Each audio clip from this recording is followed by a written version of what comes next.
conditioned by society. You're a victim of the digital age, a 21st century casualty.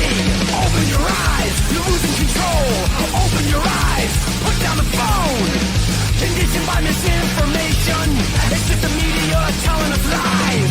Decide the fiction from the truth. Society's slow and tragic demise. Open your eyes, you're losing control.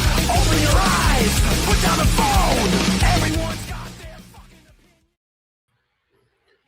Come on now. What's happening? It's the New York Hardcore Chronicles Live. You asked for it, you got it.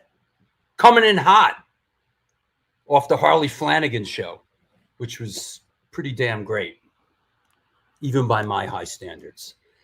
Hope everybody's Christmas, if that's what you were celebrating, went well. I hope the holidays are going well for you. I know they're not a fantastic time for everybody. I know some of us struggle with the holidays. I hope yours are well, and that's what we're here for, right? I hope that we can give you just a little bit of joy in this wretched world we live in. You know? What's up, Brian? What's up, Spiky? Good. Yes, Cindy. You're excited. If you're excited, I'm excited, hon. You know? I live in a... Speaking of exciting. Hey, I'm excited. Yo, I didn't dig out your intro. I'm sorry. It's okay. Everybody knows who I am. Yeah. Ladies and gentlemen, speaking of exciting, she lives in a perpetual world of excitement. Ladies and gentlemen, Lori Dawn. There you go. That's perfect. What's new and exciting? Well, happy holidays to everyone. Good intro. It's not easy for everyone, No, it's not. It's not. Hey. Yeah, it's interesting, of course, and I know a lot of people out there can relate. For a couple years, it was like really fantastic. As a child, it was pretty great for me, and then for a couple years, when I was a renegade, it was kind of rough. Yeah. When I was out there on the perimeter. And I think as a society, we tend to put, it's the end of the year. It's a time mark, and we put a lot of pressure on ourselves that really doesn't need to be there, really. Oh, what have you done this year? It really doesn't need to be there. It's just, you got to look at the whole big picture of life, Don't get heavy on me, sister. Right. Okay. All right. Don't get heavy on me. We're here to talk about music. You always got to bring it somewhere. Don't get what Jesus, good Lord. God. Listen, I didn't break out into Old Lang Syne, okay? You know what? Speaking of heavy, ladies and gentlemen, boys and girls, the hardcore shutterbug. What's up there? How was your holiday? It was good. What's that like? How was your holiday, Let's ask a different question. How was the food? Yeah, well, I was going to say, how was the holiday, Mike? Because I know that food was probably amazing at the Messina house. Yeah, right. we went to the eve at my aunt's house and the day at my sister's house. So nice. That was really good. It was. Now we're at the age where it's more for the kids and stuff. I got we don't, it's cool. I did get a really cool. My friend Denise, that you know and love, did give me an amazing coffee table book, Bo. Oh, wow. We'll appreciate that. Oh, whoa. Hold on. Let me see that. Yeah. Look at that. Whoa. That's awesome. What is that? Early issues? This is all the original black and white art before it was colorized. Nice. Jack Kirby. Wow. Oh, Jack Kirby? Hold on. Jack Kirby. Yeah. Wow. Yeah, it's just a beauty. That's all I need. I love a book. That's all I need to, But it was a good holiday. I'm looking forward to getting rid of this. Bro, you want to get down on some Jack Kirby? There you go. Yep. Jack Kirby in the house. What's up? What is going on? The last boy on earth. Listen, And get Lori. my Jack Kirby on. Hey, let's do some, I saw you sent me a couple photos. Yes. Let's Let's do anybody out there? Recognize. Anybody. Is there anybody out there? Anybody out there recognize what's going on here? Wow. Now this was recent. Yes. I love that the first thing I see is Joey and Debbie. Me too. The lighting of it, brings you right to it. Yeah. And it's annoying because they're like, and I've been on stage there many times. It's like they're lying in bed watching you, and it's sort of judging you. It's sort of insulting. It's like I'm up here busted, and you're like lying in bed, like go, Yep. Anybody know what this is? Looks like a gig, maybe. Yeah, it's a gig. I'll wait till someone says something. Not just any gig. Not just a gig. Well, I'll give you a clue, right? If you look at the top right, in the top right-hand corner, the guy on the top right is getting ready to come down. Yes. And do a song with this band, right? And that would be, let me find that. Here he is. Here we go. Hi from Chile. All right. Nice. My man. Hello, Chile. Hello, Chile. Here's another one. Anybody recognize this guy on the mic getting a hug? That's awesome. What's with these people? God, what's wrong with you people? What are you guys smoking? All right. All right, municipal waste, it looks like. Hallelujah. Thank you. Yeah, welcome to Sunday. Everyone's like, huh? Everybody's very tired today. Yeah, it's Armand. That's right. So what is this, Stephen? Stone. Stephen, what is this? Okay, so this actually was one of the best shows of the year, I got to say. Dogfish Head Beer and Cream Magazine threw like a little anniversary party, and Municipal Waste played. In fact, I got to give it to Tristan, is the one who gave me the heads up, because he told Ray and Ray told me that this was happening. And it was, I mean, I don't know. You've seen Municipal Waste. They're absolutely amazing live. And in that little tiny room, it was just insane. And Armand was a great surprise, because not only did he come out, but he sang a Rest in Pieces song. Oh, wow. Is that right? Municipal Waste does a Rest in Pieces song? Yeah. And it was really cool. Like everybody it was like a total surprise. And he just crushed it. Walter Schreifels was there. Paris was there. It was so many people in the building. It was, and it was cool because the tickets were 2 for 1. Like if you bought a ticket, they were $30, but it was 2 tickets. Wow. And it was just a killer show. These guys are so. The last time I saw them, in fact, was at the Lou Benefit at Irving Plaza, and they're just they bring you back to that early thrash, like their music smells like Sundance, Yeah, exactly. They really do. They just have that vibe, and flying V's everywhere. It was a great show. It was one of the best shows of the year for me, I gotta say. Right on. And really probably one of the last shows there's a couple more shows at Bowery Electric, but it's closing pretty soon. Yeah. In fact, I'm gonna come see you just like a week before. You're doing the Clash tribute, aren't you? Yeah, I got asked to do a song at this Clash thing at the Bowery Electric with a couple of heavy hitters. Yeah, Kate's gonna be there. Eugene, this is gonna be awesome. Yeah, this is January 20th at the Bowery Electric, and then we have this show January 25th. This is our last Back to the New York Hardcore Roots show at the Bowery Electric before we move to the A7. Before we move back to A7 for the next the next couple of shows. So we're going back to the roots, back to A7. Yeah, that's great. I'm excited. And you know what? Actually, the cool thing is, from what I heard, it's now going to be the Bowery Palace. Yeah. And Jesse's going to bring his show there. So I think that's going to be pretty cool. So we'll still get to go there. And, see some types of shows. Bear, I don't know if we're back in A7 for good.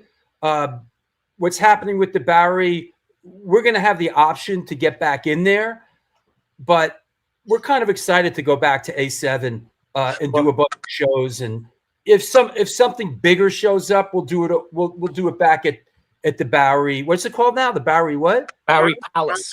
The Bowery Palace. Yes. But we're excited. We're excited to go back to A7. It's the magic room, and Lord knows, I played there as a teenager in 1983, and it's a lot of it's an important place. It's the birthplace of New York hardcore, so it's pretty fantastic. Yeah, it's gonna be, and it's right next to the park. You got Ray's Candy Store across the street. Yep, get an egg cream. Yo, Ray, Steven, I see you got a show coming up. Yes, we're going back to Katie's in Smithtown, and with the Serial Poets and a really great new rockabilly band called Molly Bone, which features my friend Nelson Wakefield, and a band that hasn't played a show in 20 years, this band called One Groovy Coconut, which actually we played with at our very first show back in 1994. Well, there you go at Kate's of Smithtown. Yes, Katie's of Smithtown, a famously haunted venue, by the way. Yeah, it's a nice little place too. Yeah. Cool. Oh, you know this place? Oh yeah. Yep. Yeah, it's cool. Okay. It's a good spot. I recommend. Yeah. And it's right next to Smithtown train station. Right. So it's easy to get to. No excuses. Literally right next to it. Yep. Yeah. So. All right. Okay. Let's do it. Great photos. Thank you. It must be showtime because my phone's blowing up. Of course. Hey, and you know what? Oh shit! I forgot you have a show today, bro. I've had a show every Sunday for almost 6 years. I got news for you, Drew. My mom even knows we have a show, and she moved our meal around accordingly upstairs on Sunday dinner. So. Yes, Vinny Doak. This is where the cool kids are, and Uncle Vinny. All right. I'll see you in a bit. You got it. Take care. All right. There you go. Okay. This is the New York Hardcore Chronicles Live. We are sponsored by... Who are we sponsored by? We are sponsored by the Texas Silver Rush, DTFM Vinyl Distro, Generation Records, 126 Hardcore Clothing, She Devil's Coven, Minty Fresh presents. While we're at it, 126 Hardcore Clothing is a streetwear brand for restless individuals who don't compromise. They're about being positive, spontaneous, and true to yourself. For years, they experimented with several printing methods and materials and collaborated with a large number of designers and illustrators, always giving room for fresh perspectives while retaining the hardcore attitude. Get in touch with them and ramp up your game at www.126clothing.com. You know who I saw in the chat room? The one, the only Joe Romini. That must be the Texas Silver Rush. They're a jewelry design firm and boutique store located in the birthplace of the Texas country music scene in Fredericksburg, Texas.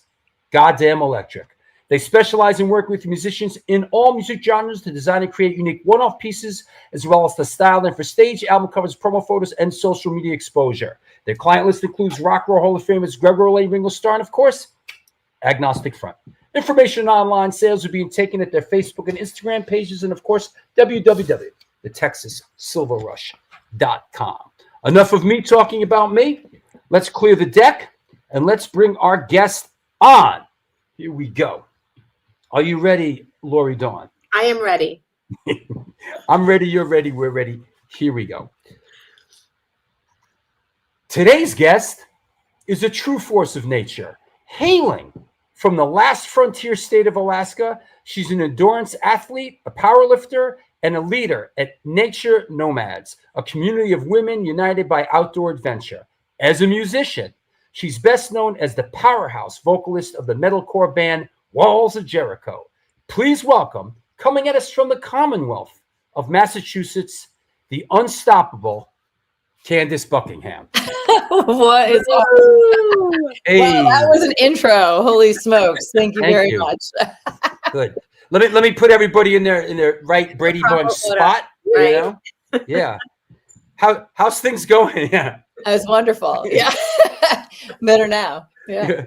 How's things in the Commonwealth? Cold. Chilly willy out here today, but we have some snow, so it's pretty, you know. Yes, I can attest to that. I'm out here on Cape Cod. Ah, So, yeah. We got some snow like right at the right time, you know. That was Yeah. Cool. Yeah. Let's get into it. Let's bounce the ball back and forth a little bit. How did you come up? Did you grow up in a musical household? How did music come into your life? So yes, my parents, they did love music. My dad was a big fan of like Johnny Cash, and then my mom was all over the place. I remember Guns N' Roses. Like she ended up like a whole bunch of different like alternative type of music. She was a bit younger than my dad, and I loved choir. So, you know, being young and like not really interested in what your parents are interested in, because that's what happens. I got drawn to like completely different style of music than they did. But it all really, my love for music came from choir. Choir, like in elementary school? Yeah, choir, elementary school, middle school, high school. I did choir. I was like super into it. and I have to ask, you grew up as a young person in Anchorage, Alaska? Well, so no, I was there till I was 5. So okay. My dad worked on the pipeline. Oh, wow. And then his whole family is from Michigan. My mom was from California. They actually met. And so we moved to Michigan when I was at the age of 5, and I stayed there. I like grew up there. That is so not far from Detroit. I know we're going all over the place a little bit, but do you think that being born in Alaska has contributed to your inherent love of the outdoors? Well, sure.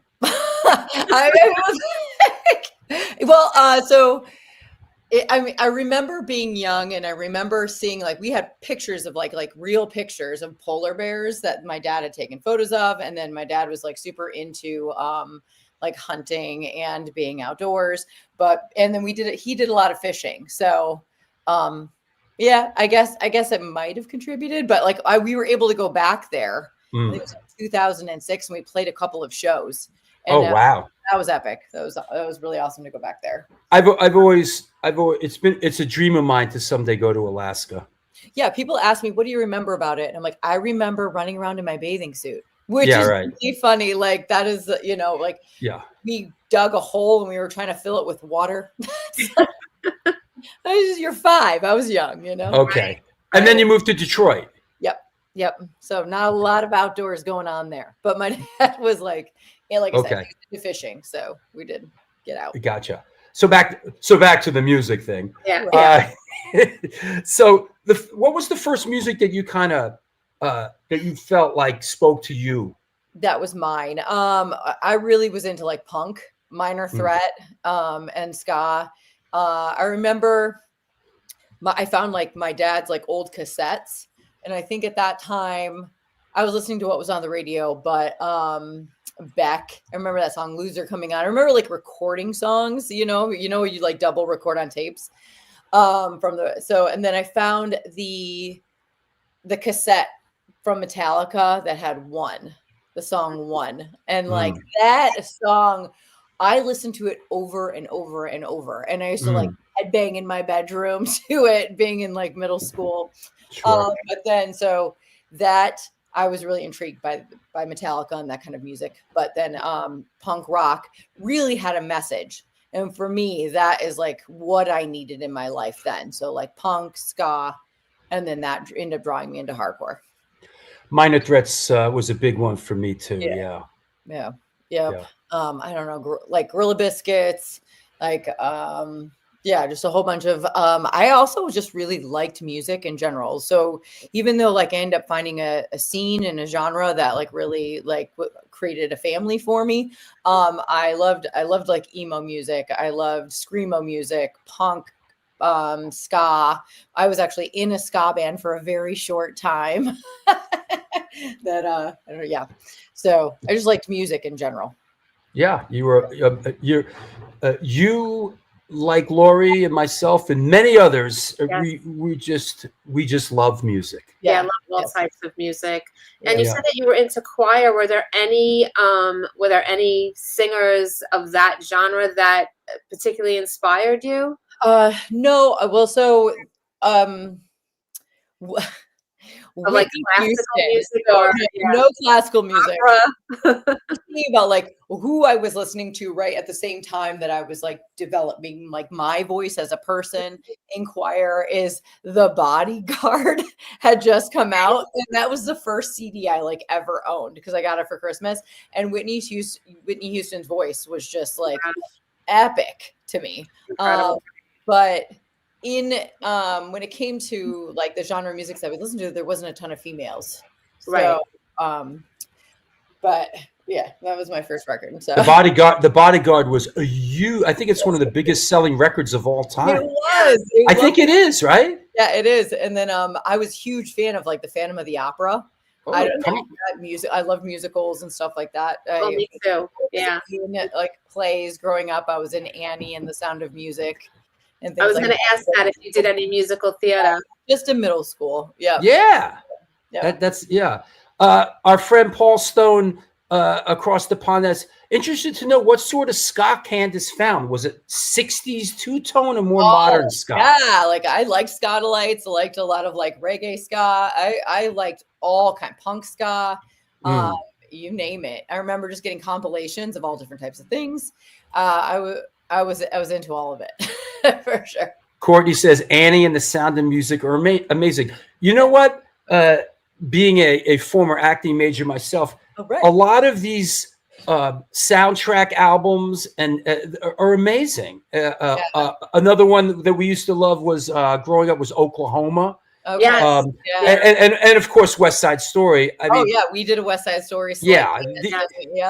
Where's my West? Well, where's my West Side Story picture? I would like to say I was also in the Sound of Music production. I was a postulant, like a novice nun in the chorus. Yeah, I was a nun, so I couldn't act for shit. Like there's no acting does not know. Me neither. So I could sing and dance. So yeah. Okay. That's me in the middle doing West Side Story. In summer camp. There look at the bod on that kid, huh? there I am, probably 15 years old, doing West Side Story. So yeah. So I actually just came across like one of those old like it's a tape. It's not a VHS. It like goes in. My parents obviously recorded on a little camcord. And it's from when I was 12 years old, and it was a talent show that I did. So my daughter for Christmas, very thoughtful gift, got me one of those, like it's going to convert so that I can actually watch it. Oh, nice. It's like the only footage of me from like the kid. But I'm pretty sure I remember dancing to Michael Jackson's Black or White, and then also singing Cherish by Madonna. Pretty sure that's what I did. No shame in that. Can't wait to see it. So did that from there, were you thinking, okay, this is maybe what I want to do, or? No, I mean, the way I grew up, to be honest, like there was no real like prospect of college. Like it was just, there wasn't really a lot of thought about like what I was going to do. And it just kind of kept stumbling into it. Thankfully I had like choir teachers who really believed in me and would continue to encourage me to do that. I actually had a choir teacher in my high school who very much disliked the way that I looked. She was like super old school. So like I had to take my piercings out every time we had a show. I wasn't allowed to wear, I used to actually have pink spiky hair, and I used to have to like take my hair, like, like bring everything down. She didn't want me to have color in my hair. This was in Detroit? Actually, so this was in Clarkston outside, so that's like outside of Michigan. Okay, not to be confused with Detroit proper, right? Not Detroit proper. Okay. And it was just, I went into 9th grade not knowing it. We had just moved, and it was just kind of a crazy time. And she hated me. I was super punk rock though. Like I wore like collars and all that shit. And, you know, I looked like a skater boy because I had like super short hair, and that's just like, that was my look. And, I remember we had this thing called the Madrigals, which is like 2 people to a part. So it is a very, like, it's your top choir that the school has. And she told me I would never make it into it, just be based on the way that I looked. Wow, and thankfully she retired. And so the next person that came in, he put me in Madrigals. Like, so it was like good to have like the people that were like encouraging me to stay within the music. And then, But these are incredibly formidable years. I was just talking to someone the other day whose kid is like going into 8th grade, and I was like, oh God, like shit started going down for me in, you know, middle of 8th grade, 9th grade, 10th grade. That's when a lot of it's when a lot of roads converge. Yeah, it's heavy. When I was in 7th grade, that's actually when I really started listening to Minor Threat, and like I actually became part of like the youth. Like I was like anti-drugs, anti-drinking, like anything that was going on in my home, I was like anti all of it. Like I've got straight edge. That's already, and I was actually straight edge from when I was in 7th grade to like 20. Wow. So they were very formative years. But it was interesting because I was actually like a really good kid, and to have this person who was in a performance arts setting, right? Like my choir teacher, like not like the way I looked, even though I was good, you know? So it was really, kind of did you ever play an instrument? I did actually play bass for a while. I played flute when I was in 6th grade, and I hated the flute. I actually wanted to play saxophone. Like that was like, you know, but girls didn't play with saxophones. We played. Yes. So I dropped that real quick and then picked up a bass. And then I ended up getting a bass and an amp for Christmas. And I played with my boyfriend and our punk rock band. We'd just play a bunch of covers and stuff. Sure. Yeah. Yeah. I was also in an all-girl band in 8th grade where I played bass and did backup vocals. So nice. Okay. Yeah. All right. Do you remember, did said band have a name? Yes. Starbelly. We actually covered a bunch of Nirvana and Hole and like Boys and shit. Yeah, I love it. We are Starbelly. Yeah.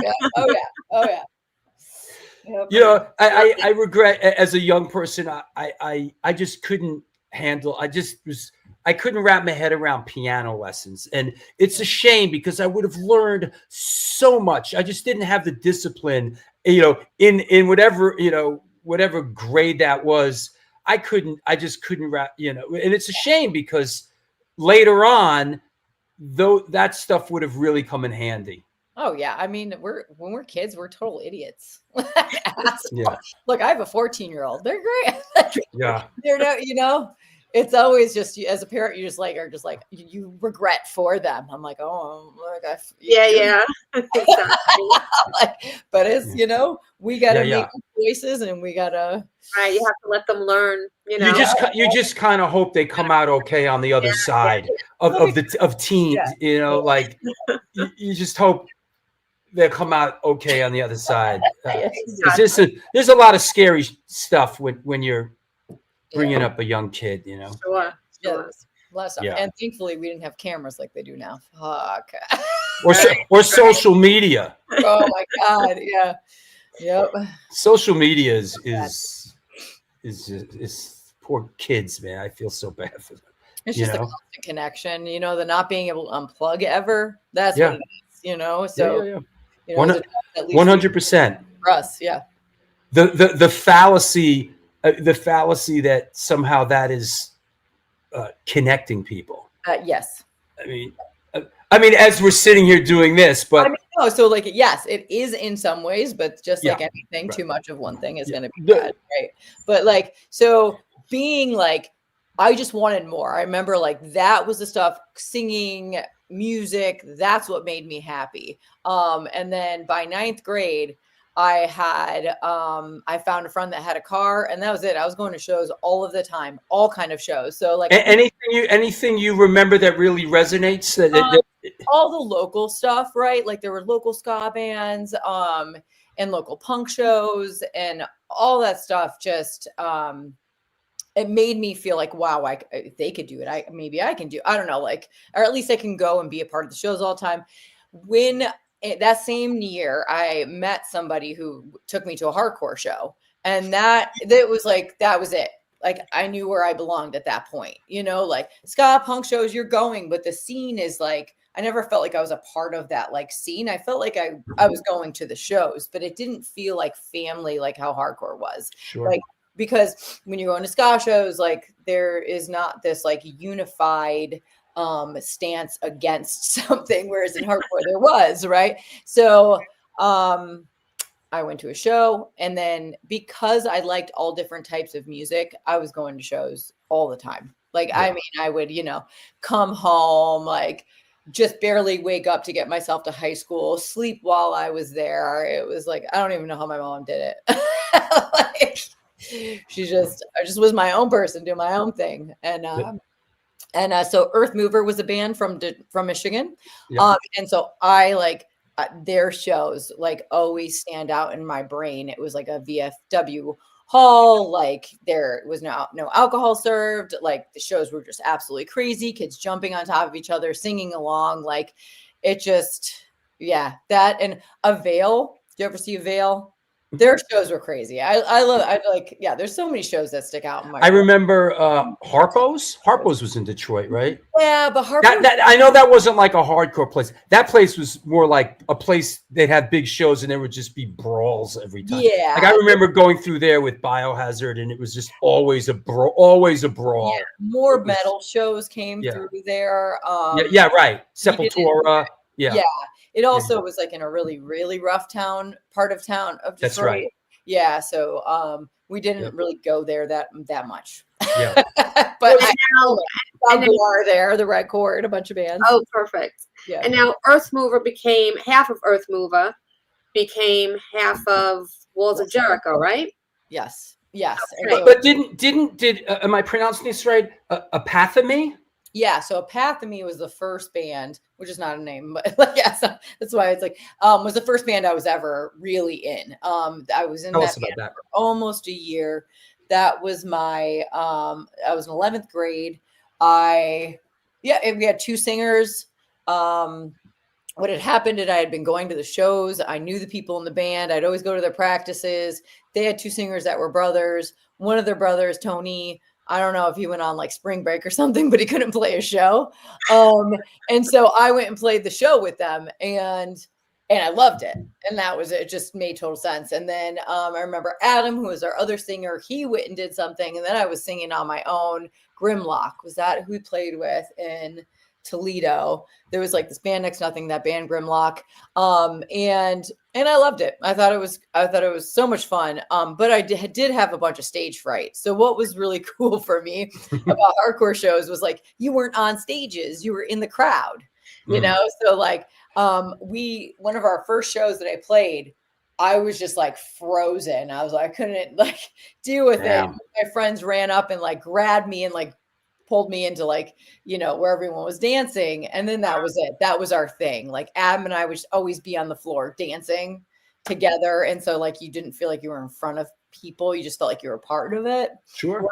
Wow. When everyone's like, I very much am like actually an introverted person. Like I didn't, I had to like create who I am now on stage. And it took me a really long time.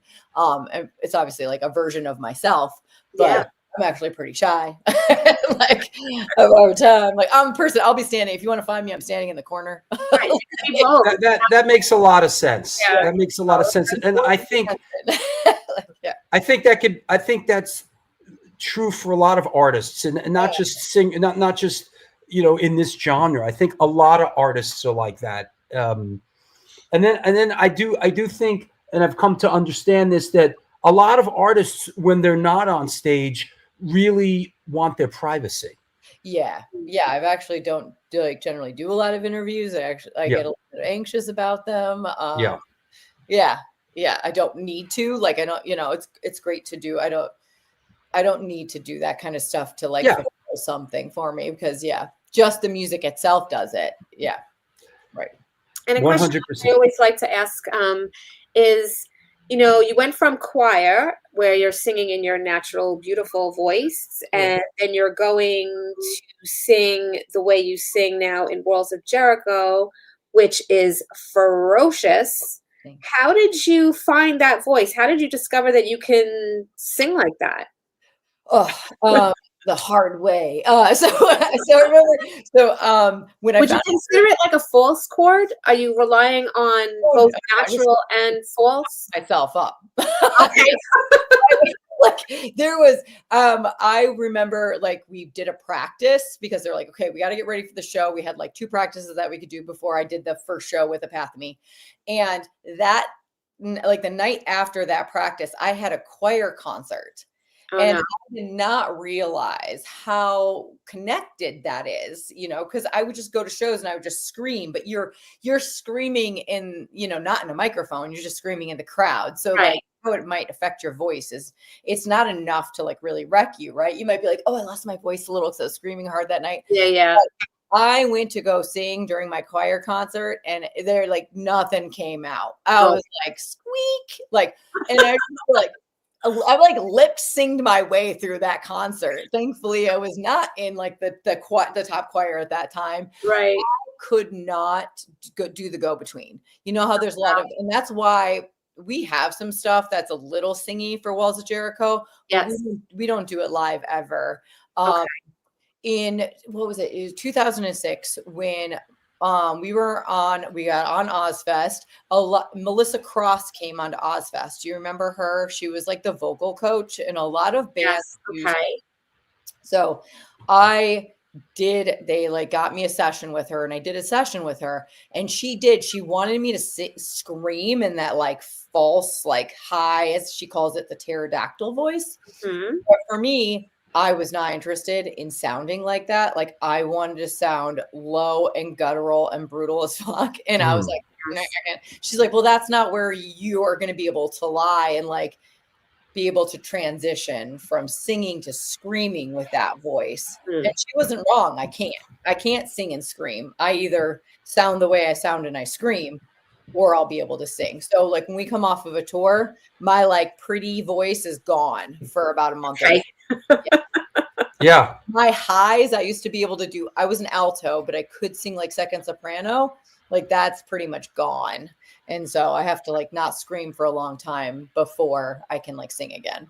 So. Joe Halleck says Melissa Cross was such an influence on that new metalcore of the 2000s. Yeah, she absolutely was. She helped a lot of singers like sing scream and be able to like, so not there. We're just screaming different. The way I scream and the way like what's that band? So just to find another female, right? Because it might be different for like the way men scream because they sound lower. And in this moment, okay, that's yeah, right. So she screams a certain way. If you listen to a lot of like screamers people who can scream and sing, they almost all kind of have the same sounding scream. Mm-hmm. And that's because they've learned how to scream. Right. And then they were able to transition to that singing. Arch Enemy? No, it was In This Moment. Oh. In This Moment is a band. Yeah. Yeah. We did a tour with them. Arch Enemy, she didn't really do, the first singer, she didn't do singing, screaming. And then Alyssa, right? She sings and screams, but she wasn't singing much in Arch Enemy. She was screaming. You know who was intense back in the day that I saw? It was Crisis, Karen Crisis. Yeah, so Karen definitely, like, she didn't do Melissa Cross. Like, she was a pioneer, man. She was intense. Yes, she was all, that was like, I found Crisis, actually, funny story, ordering an Earth Crisis record. Oh. I ordered it, I went to like Sam Goody or whatever the hell it was, like whatever record store. And you know how you couldn't get that stuff, was not in store at that time. So I ordered an Earth Crisis record and I got Crisis instead. And that's actually how I heard of Crisis. Wow. Yeah. And I was like, oh, but it was too metal for me because their genre was total metal. Yes. Total metal. And so I was like, well, but yeah, so she was the first female I ever heard screaming. Yeah. Yeah. She was, Travis is most definitely Crisis.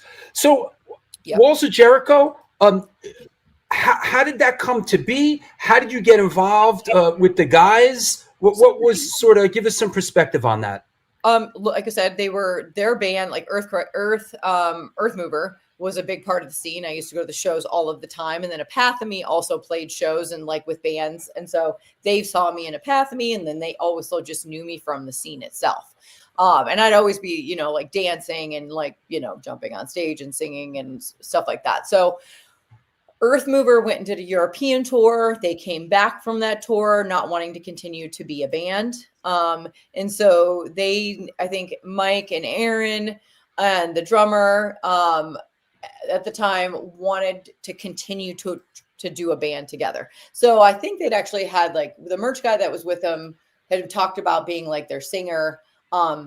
I think they wanted to try different people. So, which is a really weird thing. Normally you don't like try out for a hardcore band, but you know, I've never, so like they were kind of doing tryouts like, hey, like who of our friends wants to come and see if they're going to be a good fit with us? And so it was me and a couple of other people. And then I went and they knew me, you know, they knew how I was they knew how I was, they knew like what I stood for.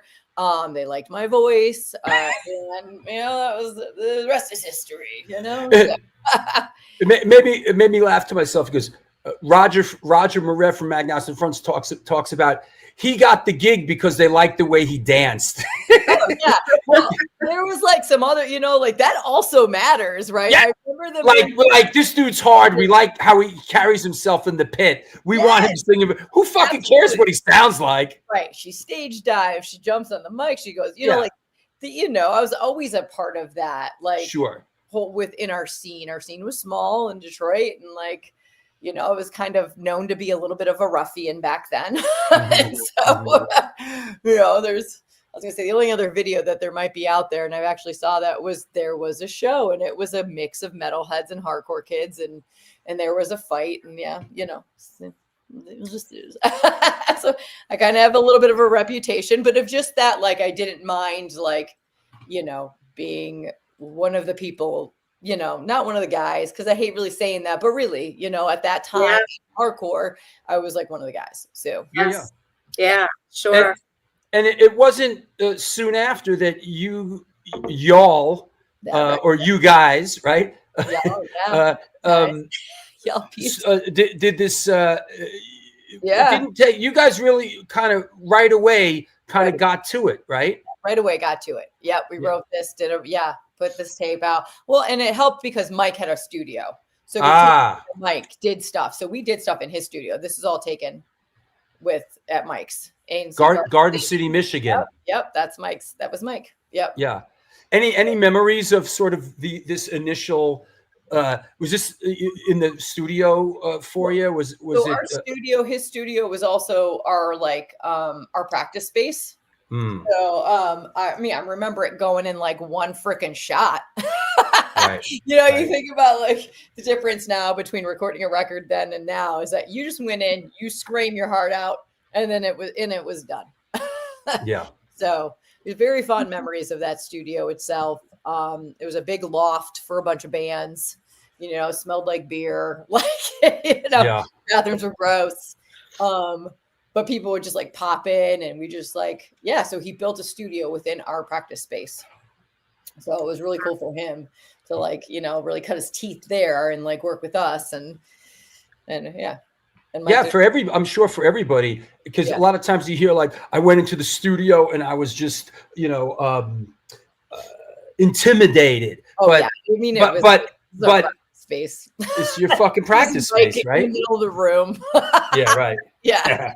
Right. Yep. Yeah. What did I have? Lori, I had something. I think the thing that kind of impressed me right from the jump was the versatility in your voice on those early recordings as well. I loved, just jumping ahead a little bit to the Bound, Feed the Gagged, which is just like an incredible title. Just going from, different vocal styles, where you're screaming your ass off, to talking, to and using your natural voice, which was absolutely beautiful. And just listening to it, sometimes you'd be like, wait, is this the same person? Yeah. I did like a lot of bands that had versatility in their voices. A lot of bands that like grind bands, different that had like the highs and the lows. And I just always thought it was really cool.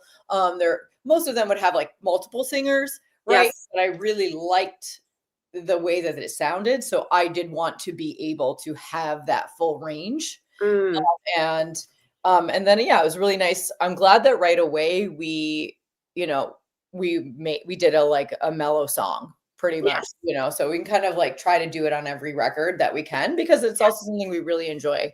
That's part of being in a band, isn't just like sticking to like what, this mold. It's like, do what the fuck you want to do. And and I think right from the jump, Jericho has always been like that, where they've been like, we're not just this, we're also this and this and this. We're just a creative project. Yes. And I think that's what is most appealing to me about it. I don't want to put on something and hear like the same thing over and over and over again. It's like, is this the same song? Yeah. I mean, we like the different music. And when we first started, we were we were just called a hardcore band, and before metalcore was a thing. And I remember like coming back and like doing an interview after one of our records or something. We had like about a year off because our drummer wanted to go to college, and we lost a drummer, and then we couldn't find one. And and then someone said that, you're a metalcore band. And I remember being like, wait, what? What is that? Yeah. So what? That's a genre. I think, because we play like Slayer-like riffs. Considered I was like, oh, it was really interesting. Yes, and I would say that you were one of the forerunners of that. Just because we had like a range of ages in our band too, like Mike and Aaron were older, and so they kind of came like growing up before, like, from the metal scene also, and the hardcore scene, and all these different types of scenes. Yeah. I think this was like an important record, just from the stance of also just being a female and listening to somebody, listening to another, woman scream this and sing this and just create this music, was very, very different and very, very inspiring to so many. Did you get that sense that you were on like the cutting edge of something, or were you just doing your thing? And I mean, honestly, it was just doing my thing. And I mean, now, like with hindsight, right? I was 17, 18 when this all started. Like, you're not like, you don't have this intention that I'm like doing this thing and becoming this, I remember someone getting upset about something that I did or said, and they're like, well, you're a role model. And I was like, I'm fucking 19. Like, I'm not trying to be a role model. I'm trying to survive life right now. Like, and this is like a way that I'm doing it. But like, then I look back, and it like took me a while to like understand that was, there was Karen, but she was she was not a part of our scene at all. Like, no one even thought about her. Like, I didn't listen to them. Like, so that I was like the female of that time. And I mean, I got a lot of shit. I'm sure you did. People thought it was like a gimmick. And I was like, man, I'm just, I've been in this scene since I was 15. Like, there's no gimmick here. I'm just, like I said, really, I'm trying to figure out a way to get through life and cope with the shit from my life. And we were all lining up behind you, like, where are we going? Right. And I was like, I don't know where we're fucking going, but we're here, we're doing it. So Blast Beat Industries 3191 says, once upon a time they were the heaviest band on Trustkill. I wanted to ask, this was the first of a bunch of releases on Trustkill. I mean, I always kind of thought of Walls of Jericho for a long time there as a Trustkill band. That's fair to say, right? Yeah, because we met Josh fairly quickly within being a band. And, you know, they were just this small thing that they were a part of, that Josh was part of the hardcore scene, like Hellfest. I had already gone to Hellfest before I was even like in the band. Like, so it just ended up being like a no-brainer for us. Like, we really love Josh. We meshed with him. We used to stay like in New York. We played a lot of shows there. And yeah, I remember just being like, what we could have a label. You have a label. You're just pulling this shit out of your ass. It's fucking great. Like, you know, at that point, bands didn't do that really. So it was just really like put his time and energy into trying to do anything and like release records for bands. That was, you know, for sure. And, you know, even though we play like we have those like more mellow songs like on our records, because that's something that like, again, it's our creative process and we want to be able to do that. When it came to shows, like, we don't want to play that stuff live. We want to be, you know, we want to do our thing and enjoy the way we are on stage, like be heavy, you know, like that hardcore energy. And yeah, that's all that really mattered to us. So let me ask, early on in those early couple years,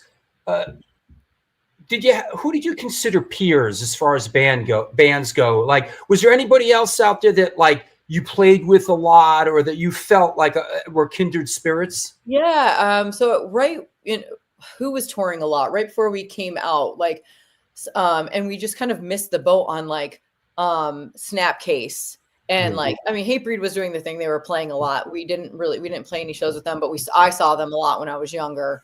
And one of the very first real tours that we did was with Earth Crisis. Ooh. And it was such a weird tour. Like, now, like looking at it, it was like Earth Crisis headlining, In Flames was right before them, Skin Lab, and then us. Skin Lab. Such a interesting like merge of like, but I mean, that's what music was, is just merging bands together. Didn't matter, like all kinds of scenes. So, but obviously like within that, Earth Crisis was more of our kindred spirits, you know, like, and then we played a lot with who did we play a lot with? We bounced around with a lot of different bands. It wasn't until a little bit later that like we met like the Red Chord, and then like we played with the Red Chord a lot. Yeah, I don't know. We just played a lot of different tours. I wish we would have played with some bands more, you know, like as now you do, but so it was a little bit later. So in the beginning, we just kind of went, like Earth Crisis was one of those, like I said, one of those people. Right on. You mentioned sort of, you guys kind of took a break for a minute, and then you kind of came back with this.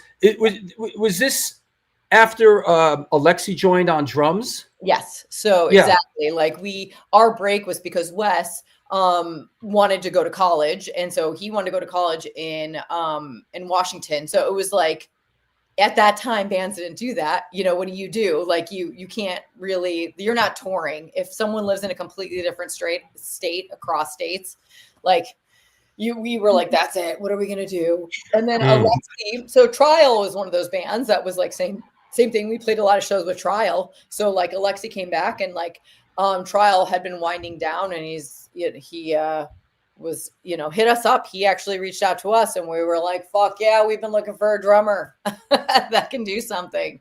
And so then, we wrote the record with him, and then started touring with him. Yep. Makes, what a great album. Yeah. Good one.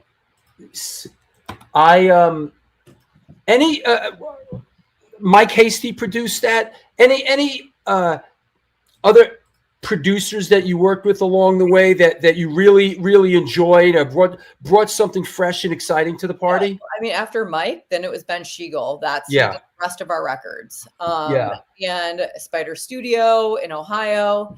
I mean, that was what was different for us, right? Like with Mike doing it, again, it was kind of like in our practice space. It's what we'd always done. Like we go in and take one.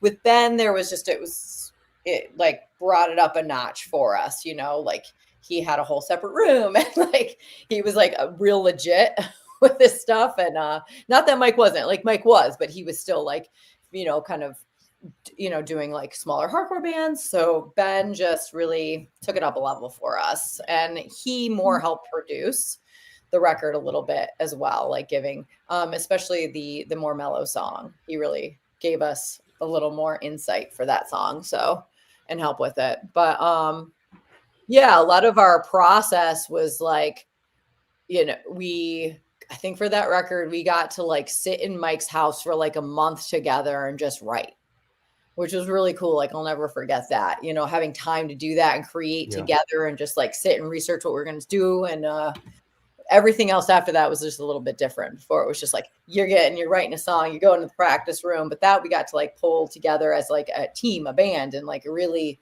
create something unique. It's a real thing. It's a real thing we're doing. It's exciting. Yeah. Young people to do that. It's exciting. Yes. Especially you just like never really know where you're going to go with it, so. At NK RMMR, all hail the dead needs a vinyl release. Crazy that it hasn't been before. Yeah. I mean, it probably was just that like vinyl wasn't a thing then. Yeah, right. Right. Yeah, we have releases of vinyl of other things. Yeah. Whoever thought vinyl was going to come back? I thought it was gone for good. I love it. I love it. It was that dark age, where it was just CDs, people weren't. Yep. No, people don't. I remember explaining. Not always up to us, and then, when you're first coming and you're doing stuff like that and you're working with the label, they kind of have a little more say, and now it's a little different. Now we feel like we've been doing it long enough. If we want something, we ask for it, we make it happen, whether it's like cool or not. Right. So. Yeah, they usually decide on the packaging and stuff like that. Yeah. So, I found that it's always great to do these shows because it gives you a chance to listen to a person's music, back to back to back to back, and you really get a sense of comparison when you go from like something that was recorded in 2000 to now something that was recorded in say 2016. And the thing that I noticed the most was like the development of not only the music but the development of your voice. Right. How would you say that it's different, and what can you credit that to? Because it's so developed and so much more, I feel, so much more powerful now. I mean, not that it wasn't back then, but it sounds more mature and developed. Yeah, it has to do with touring. So much touring like took place in between. And then, and because we had really the luxury of being able to go on tour so much, that really helped develop, because it's not just what I could get away with like day to day. It's like, how is my voice going to be able to survive doing like a month straight? And so it really then just kind of switched into what it needed to do so that it could be sustainable. And honestly, screaming lower helps me keep my voice more sustainable from like show to show to show. When I do try to scream kind of like how the old record sounds, I will just blow my voice out. Like it would be like I'd play 2 shows and guaranteed the 3rd show I'd have to like not talk. The guys would have to like scream more, and do more backup vocals for me. And so I don't know what to contribute that to, except for maybe like, if I think about like vocal techniques of when I used to sing, you are actually supposed to like shape your voice into this like O thing, like in the back of this guttural, like kind of thing from your throat. And so now I scream more from that, but it also helps me sound the way that I wanted to sound, which is that more lower, powerful. Yeah. And it does sound richer. Actually. Yeah. Is And there then again, listening to other bands, you just like also I like so many different types of bands. You kind of, not that you're trying to like emulate them, but you are influenced by them as well. Right. So I assume there's some sort of pre-gig warm-up ritual or warm-down ritual at this point, or are you just one of these maniacs that just get on stage and just let it rip? That does happen. Like a That's lot. That's wild. That happens a lot. So, but now it's more like I actually take like there's like a vocal warm up that I actually took from Melissa Cross that is just singing, because like in choir you still vocal warm up as well, and it gives me like an idea of how fucked my voice is. Like, how well am I gonna be able to sing this vocal warm up? Will tell me where I'm at. But it just kind of reminds me to try. Is that like a la la la la la la la? It is. Yeah, it's like a like it's like but what it does is actually reminds you to like use your diaphragm. Sure. So I will also attribute to like why my voice is more powerful is I actually learned more of that technique of how to use a diaphragm, not from her, but just in general. Like I couldn't do that before. That was something that I like, even in choir, it didn't connect body and mind. And then one day I finally started actually through lifting and understanding how to breathe better. I learned how to use my breath a little bit more. So I can push differently. And so you're not just pushing from your throat, you're kind of pushing from your diaphragm more as well. And so then the more better shape that I'm in, the easier it is for me to have if my aerobic capacity is up, it's easier for me to scream. Of course. Yeah. And also move around on stage the way that you do. And not because sometimes I watch some of these people, I'm like, I think I'm having a heart attack. Like, I don't know how. Someone just said that they released something about, what's her name? The blonde. She's, what? I don't really listen to her. Everyone else does. The singer. Taylor Swift? Yeah. Yes. Thank you. Oh my God. Thank you. So they released a thing with Taylor Swift about how she actually would work out and sing and dance around on stage and sing, and that shit's real. You have to so I used to get on the rower and do shit when I was younger and move and sing or jump rope. I used to jump rope and sing. Do you stretch? Do you stretch a lot? Do you stretch a lot before you get on stage? No, I don't stretch a lot because actually from powerlifting I learned you don't want to overstretch before you go be active. You actually have to warm your body up and warm your muscles up to be able to take load. You don't want to stretch them and make them passive right before you go on stage. So interesting. It would be if you're stretching your ankles and your knees and your hips before you go for a run, they're going to be a little more laxed and loose, and you don't want them to be. You want them to be more reactive. So I'm also I'm a strength coach. So you warm up, you dynamic warm up first and then stretch later. Yeah. Makes sense. That's what I do. Very interesting. Hey, let's take a sponsor break. We got a couple minutes, Candace. We'll come back. I see a lot of great questions. Yeah. We're going to get to all that. We got a long way to go. We're going to bring our friend Rachel from She Devils Coven on as well, a friend and supporter. We'll see you back in a couple minutes, Candace. Okay. That's okay. You all right so far? Yeah. Incredible. Yeah. Incredible. We're running at it. All right. Between the fitness and the vocal, the fitness. And we're gonna get the music. We're gonna try to get through the music so we can get into some. I want some workout tips. Some real fun outdoor stuff. Because I got some cool questions. All right. I'll see you in a bit. All right. That's right. It is the New York Hardcore Chronicles Live. Our guest today is Candace from Walls of Jericho. We're running hard at it. Thanks for stopping by. I hope your holidays have been so far so good. And now, word from our sponsor. Since 1992, Generation Records has been a mainstay of the New York metropolitan area music scene.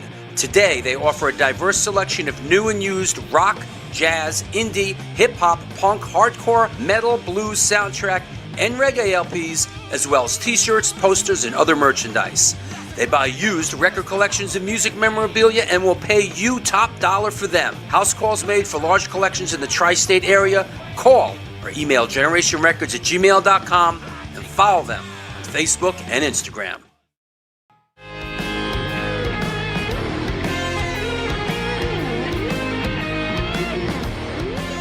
Will that be cash or in debt? Do you mean debit? Yes.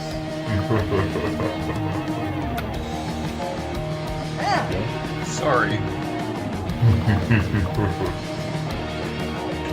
Another eternally satisfying customer.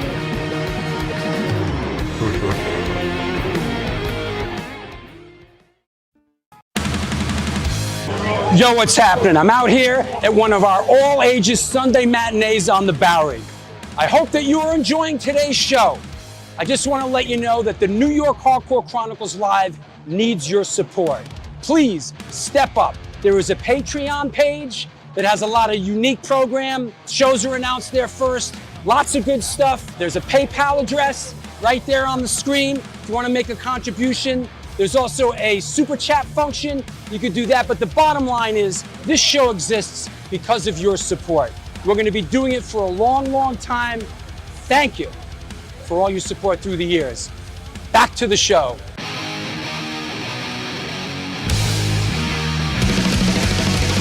Conditioned by indoctrination, conditioned by society. You're a victim of the digital age, a 21st century casualty. Open your eyes, you're losing control. Open your eyes, put down the phone. Conditioned by misinformation, it's just the media telling us lies. Decipher fiction from the truth, society's slow and tragic demise. Open your eyes, you're losing control. Open your eyes, put down the phone. Everyone's got their... And we're back. This is the New York Hardcore Chronicles Live. Hey, I want to mention a couple upcoming shows 1 week from today. Sunday, January 4th, Dave Ingram from Benediction, formerly Bolt Thrower, will be on the show, co-hosted by Joel Gulston. Week after that, by popular demand, Lori Dormer will be back. Jennifer Finch from L7 will be on the show. A couple days after that, Big Rob Shreds, Rob Castoria, a hometown favorite on the show on the 21st. John Gallagher from Raven, Sunday, January 25th. Howard Wolfing, talking about his new book on the February 4th. Another one is co-hosted by Lori Dawn. Boy, Lori, you're sure co-hosting a lot of shows. Sunday, February 8th, Pepper Keenan, Corrosion of Conformity and Down will be on the show. Looking forward to this one from Los Lobos. Steve Berlin will be on Wednesday, February 18th. Our good friend, Massachusetts represent, Chris Wren from Bridge 9 Records has a book out, Fenway Punk, How a Boston Indie Label Scored Big on Baseball's Greatest Rivalry. It's a great book. I've read it. Looking forward to having Chris back on. Wayne from Hatebreed on Sunday, March 1st. Steve Blush will be on to talk about his new book, When Rock Met Hip Hop, Sunday, March 8th. Bill Stevenson, Sunday, March 22nd. Lots going on. We march on. That's right, Scott Earth. Big Rob coming on the show. L7 coming on. Chris B9. Lots going on. Let's bring our... Oh, also, hey, I know what you're thinking. You're sitting there, you go, man, I want to support the show. How can I do that? You just got to scan that thingy and join Patreon. There's a $2 tier, a $5 tier, and 96 tiers. Get up, get down. Please support the show. That's what enables this show to happen, is your support. So there it is. There's the Patreon. There's also a PayPal address. You could do a super chat function. Don't be shy. Let it fly. Support the show. All right? Let's bring our co-host back on. That thingy. What is that? What do you call that thing? It's a QR code. Listen. What the fuck? Listen, the QR code. See that right there? It's the other way. See that right there? The QR code. The thingy. It's there. It's there. Yes. You know. Cha-ching. There you go. Cha-ching. Cha-ching. Oh, I want to shout out a couple new patrons. Gabriel McPolin, Jan Ferris, and Cindy Halfrats. Cindy, Nice. It's always nice when like friends and peers actually... Paul Bearer is a Patreon, as a patron. Always nice when friends give you $2 a month. Yeah. Yep. Yeah. Listen. Beautiful thing.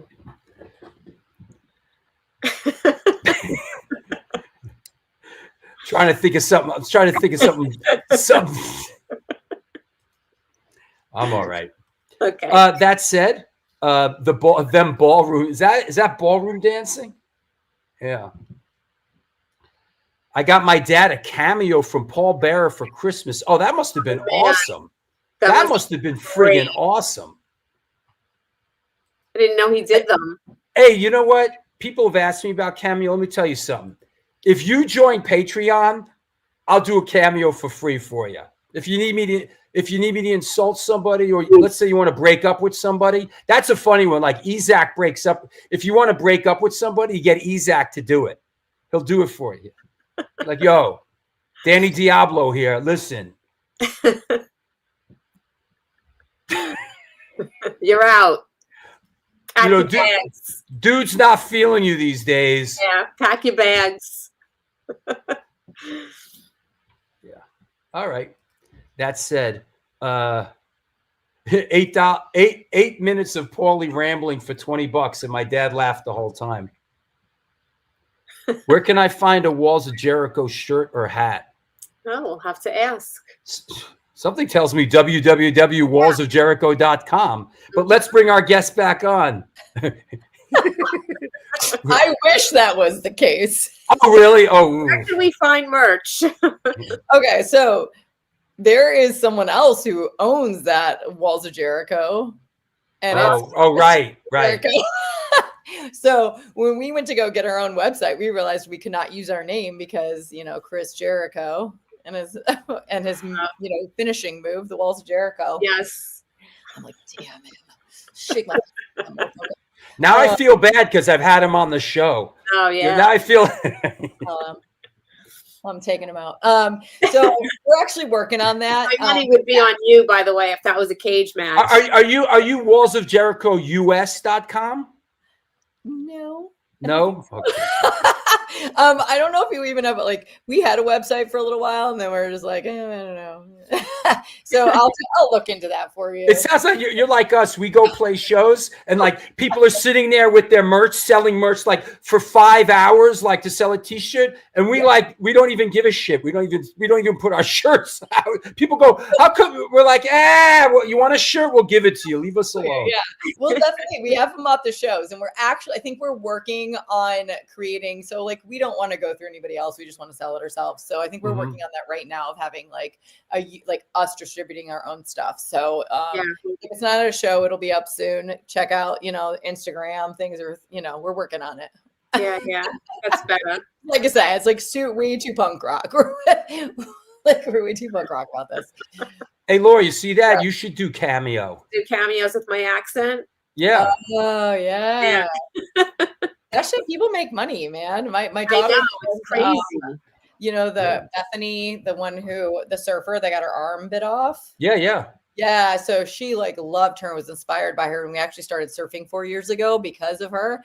And and I tried to do a happy birthday cameo, and that was $250. Yeah. Dang, girl.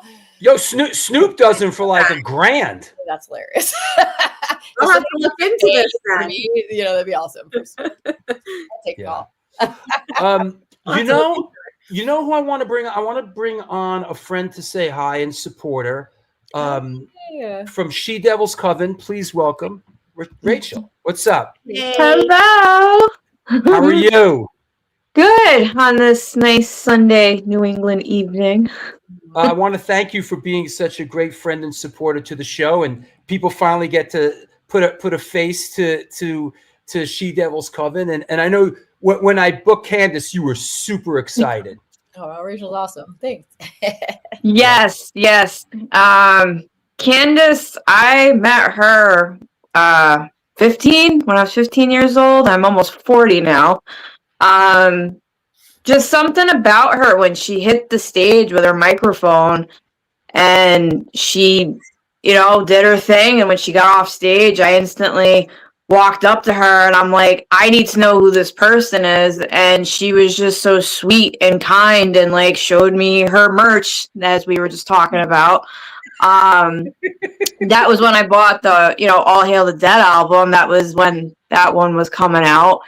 I've been a fan ever since. She's such a role model. And then later on in life, I was working at 2 different music venues, and then Walls would come in, and it was just so nice to see her again.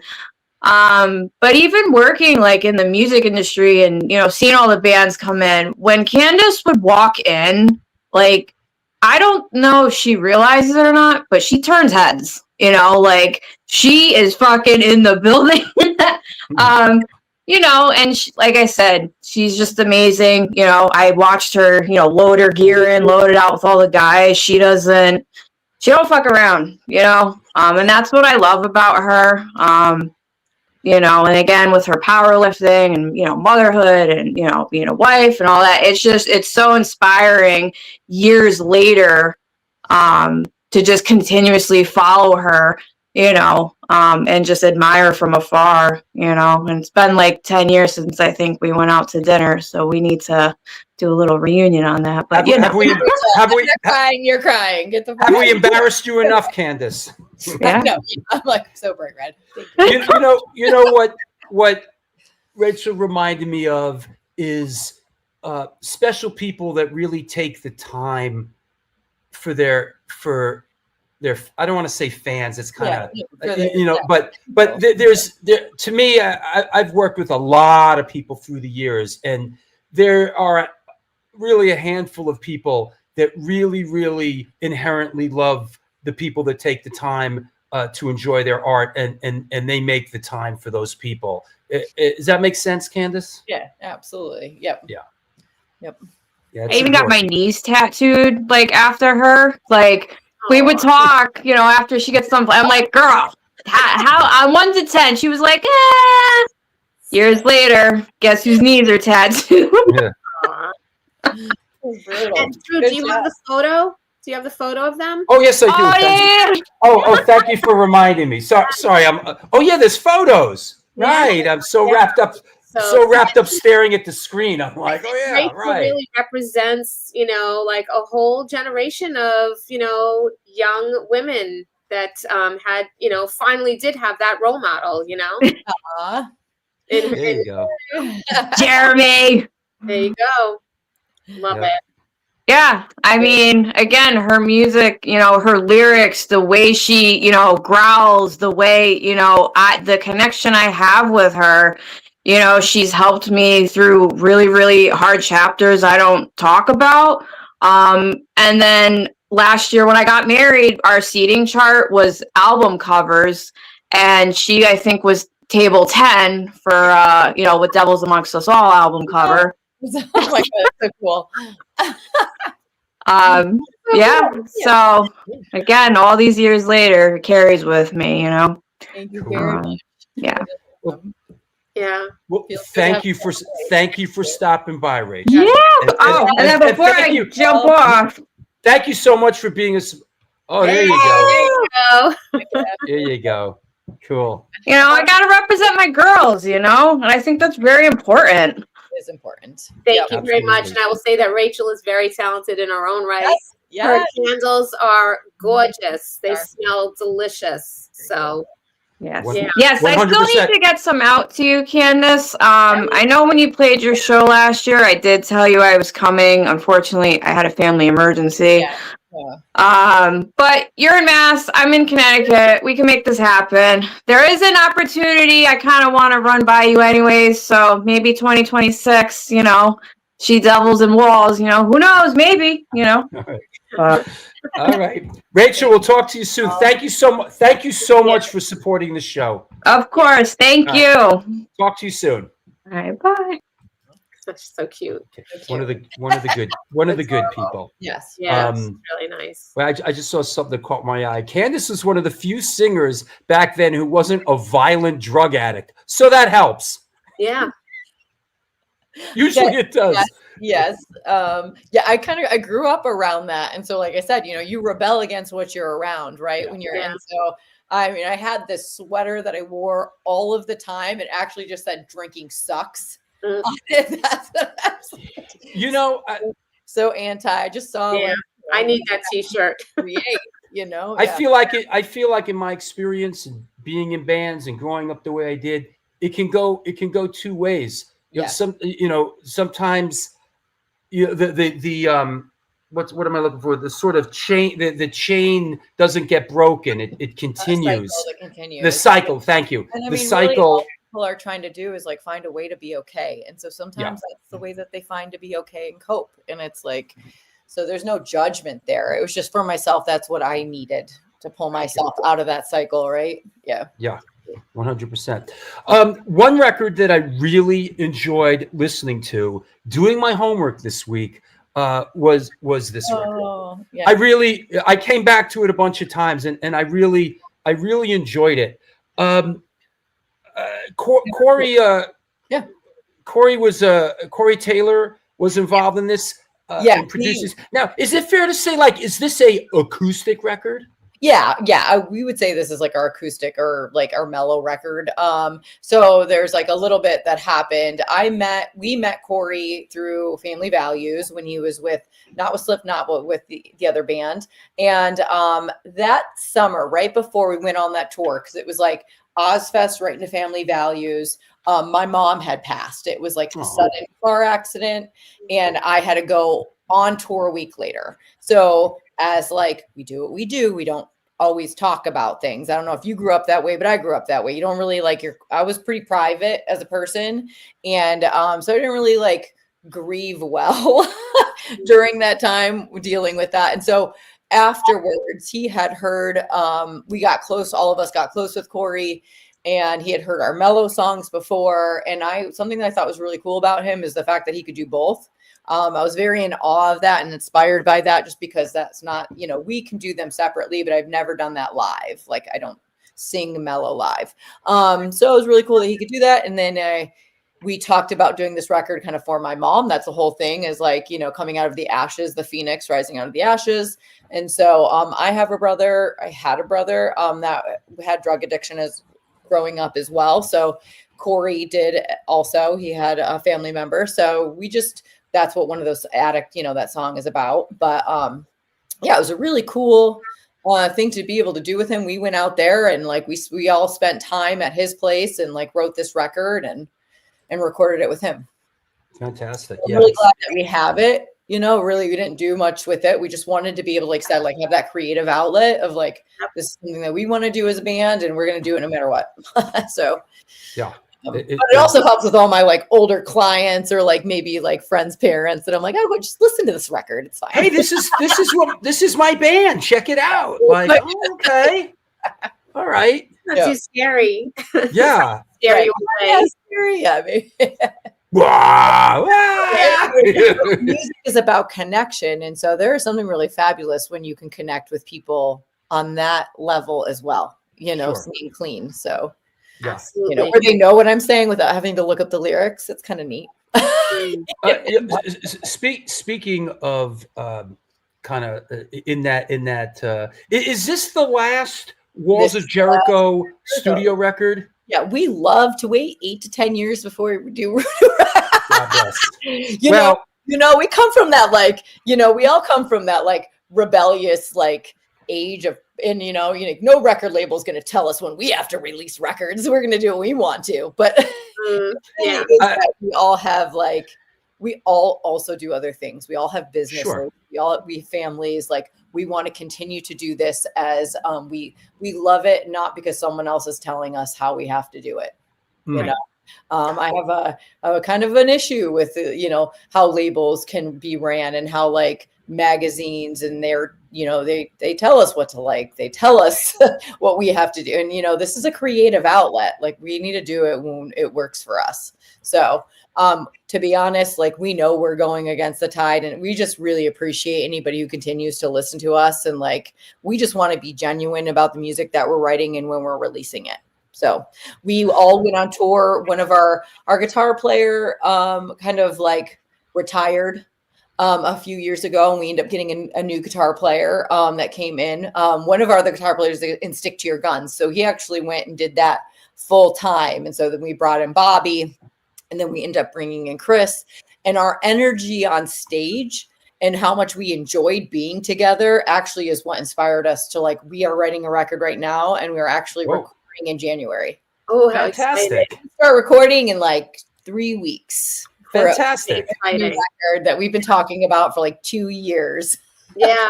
But and this one's almost 10 years ago already, right? Yeah. Wow. Yeah. Look, right. Okay, we know. But yeah, so we needed to be inspired, and like, we don't play a lot of shows. And when it came to like, COVID happened, and like, we weren't together as a band, we all live in different states. And we didn't want to just do a record to do a record. We wanted to do it because we were inspired to do it. And so like the lineup that we have now, the energy that we all create with each other, we all just started writing, and we really like are super excited. And then we actually because we're not full-time all the time, of course, Chris then had a kid and he lives in Australia. So then we had to get a fill-in for Chris, which is awesome. It's so Walls Jericho. And so, of course we bring in another friend of ours, and Kyle's with us, and Kyle actually wrote on this record. So we're weird. We bring people into our family of the Jerichos, and then they really become a part of it. So, yeah, I'm really excited about this next record. And just to talk about it a little bit, we'll be recording at God City Studios in Salem, Massachusetts. So with Blue. Yeah, so we're super stoked to be working with somebody, not working with someone different. We love Ben, but it's just it's nice to have a new experience. It really works for me as well because it's a little more local for me. But Kurt does amazing stuff, and a lot of Salem. We love that town. Yeah, I love it too. Yeah, so I'm super, super excited to work with Kurt and Zach. Exciting. Yeah. That's a great place to record. Yeah. I mean, it's just. I mean, we've spent time there. We all have. Lori, me, and our whole crew. Yeah. That's a go-to, and we're in Salem a lot. So. Great. Yes. Maybe we'll have dinner. Yes. When you're there. Yeah. We're gonna be in and out. So I'll actually won't be around for the first 2 weeks of recording because I'm going to Patagonia. So, yes, we have to get into that. We want to talk about that. Yeah. So then I will be around for the last 2 weeks of the recording. Yeah. Before we sort of jump ship on the music thing, I just want to say that this record has Reign Supreme on it, which really could be my favorite Walls of Jericho song. It fucking rips. Thank you. Is it fair to ask what was the inspiration of that song? What that song friggin' rips. Okay, so when I think I saw somebody ask a question does Candace do a lot of lyrics? Where the lyrics inspired from? So much of our records are inspired from stuff that's happening in our real lives, because that's exactly what brought me into music is, connection through that. My brother was actually, he had a brain tumor, and he was passing. He was in hospice. And so I was in Michigan, and we had talked about starting to write a record, and it ended up being Mike lived 10 minutes down the road, our guitar player. And so we started writing this record together during that. And so also at the same time, I was getting divorced. So let's really dive into my life here. So it's inspired from a lot of just loss and anger. And that song in specific is coming from that shit that we go through, those hard times in our lives that we that make imprint on us. And, it's a very powerful song. Yeah. It really is. It's a powerful song. And I love playing it. It's fun. Yeah. Oh, you guys, is that still in the set list? Yeah. I want to see that. The whole record is just a powerhouse of songs and writing, and like I was talking about before, the development of how you all developed as musicians. I'm so excited for the next one. So thank you. Yeah.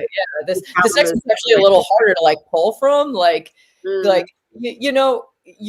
lyrics come from inspiration and life inspiration, and so I'd have to say I'm pretty happy about my life and the shit that I got going on. And sometimes it's hard when you don't have stuff to pull from, it's just that last record tend to revolve around all that stuff happening simultaneously. So there was a lot of material. This one, I kind of decided to go with more of a concept record of you just our modern daily, sin. It's really, it's I don't know. So it's more of a concept record of just the way we live our lives, the way people live their lives, and the fucked up things we do, and but how we can all bring it back and live in a way that's true to who we are. So I have to say, I felt I had a lot of writer's block for this record, and then one day just I finally just kind of came, and I was all right, Like, even though we may not have these like bigger challenges in our lives, we always have these smaller ones that make a big difference, and they like define who we are in these little ways. So yeah. Absolutely. Have you seen your hardcore legend trading card? No, I didn't know I had one. Oh, you have one. Oh my God. Oh, that's very cool. Got a red core shirt on. Oh shit.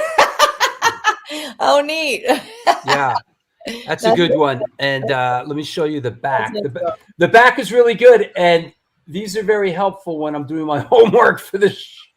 Let's see what's true. Oh my God. Yeah. No, I used to have a Wikipedia, and it was like not even true. Like, the shit was on Wikipedia. I was like, who's doing this? This is amazing. Oh my God, I can't read that shit. Let's see. Bands performed with School Choir vocals, Unnamed Ska Band vocals, Starbelly bass and vocals. Starbelly. Yeah, they're all in there. Varsity guest vocals. Shit. Yeah. Oh my God, that's pretty cool. Oh, Okay, so here we go. This is a great segue. This is a good segue.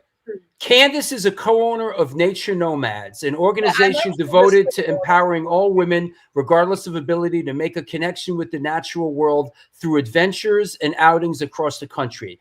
Candace and Jenny Douglas founded the company in 1998 with the goal of offering inclusive, supportive, and educational experiences to assist people in developing important outdoor skills while also fostering a strong, positive environment for growth and learning. yeah. Could you tell us about Nature Nomads? Well, Nature Nomads started 2 years ago, or like almost 3 years ago. So I did say, I don't know if it said 98. That's not.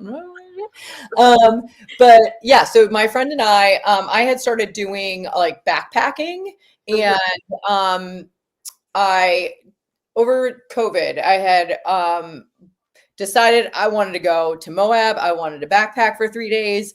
I didn't have a lot of friends that were really into that. And so I grabbed a couple of my friends and was like, I'm going to teach you how to backpack. Let's go. And so I created gear lists, and we we had such a really cool experience 3 days. And so then I did another one where we went into the Grand Canyon for 5 days, the Escalante Trail. And so I took 10 women with me on that one. And so I realized that I loved putting together these trips. I love building the itinerary, doing all the stuff. That in itself is just as fun as the trip sometimes for me. So then a good friend of mine, Jenny, who had been on a ton of tours with us, we met her a long ass time ago. She works for 5B. She does a lot of stuff with bands. She just really, she really locked in that trip with me. She got the van. So we started being like, hey, we can do these types of things together. And so we've taken people, we've gone to Zion, Yosemite. I've done a lot of stuff in the White Mountains, and actually with Jenny's super busy, we're doing a lot more than we thought we were going to do. So with Jenny's busy schedule, I am now the sole owner of Nature Nomads as of this year. And I'm just trying to do more with it. I'm trying to get outdoors more, a lot of backpacking, hiking. There is so much emotional and physical freedom outdoors that I want. And I learned a lot the hard way. I bought a bunch of gear that I ended up having to buy new gear because it was too heavy. And you just learn the hard way. So I just want to be able to give that to people so they don't, so that they can have a great experience and not get, I don't know, bogged down by how much everything can be. So, and sometimes everything solo. So it's I also just want to be a part of helping people get outdoors. Yeah. Now you said it's for all abilities. Yes. So I create. Oh, somebody never went hiking or had a pack. Yeah.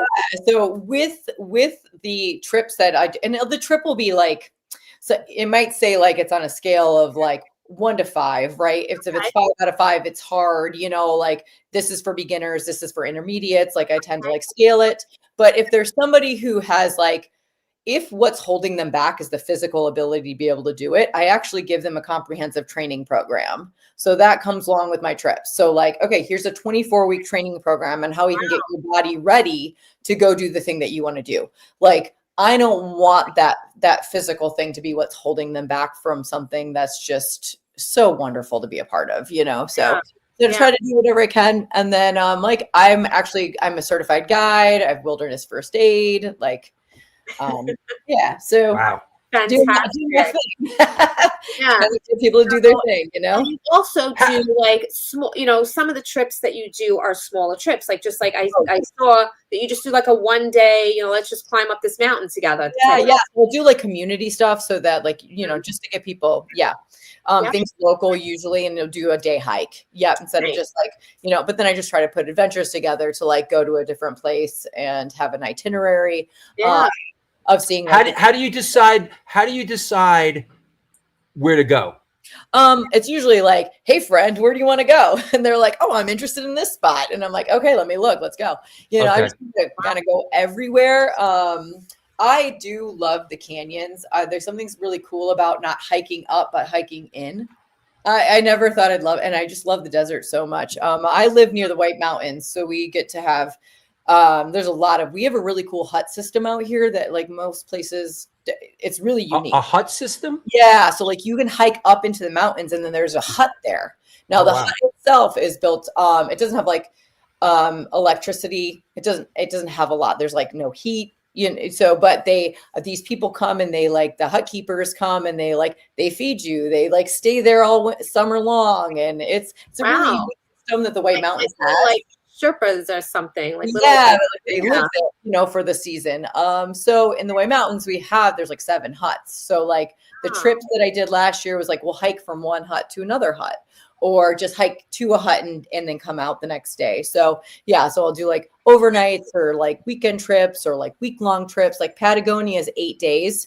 So we're going to Patagonia, you know, and then I've hired like local guides. So I put this trip together as a host, but because it's out of the country and because I think it's really important to support like local guides in areas like that like we found local guides and we're working with them.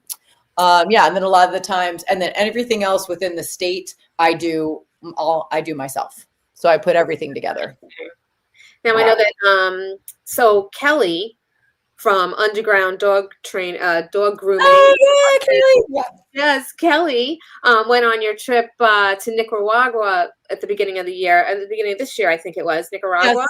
Yeah, so that trip was actually put on by somebody different, and I was a guest teacher. Oh, okay. Yes. Yeah, so Crystal from Goth Yoga, she put that on, and her trip it's more based around yoga, where my trips are more based around hiking.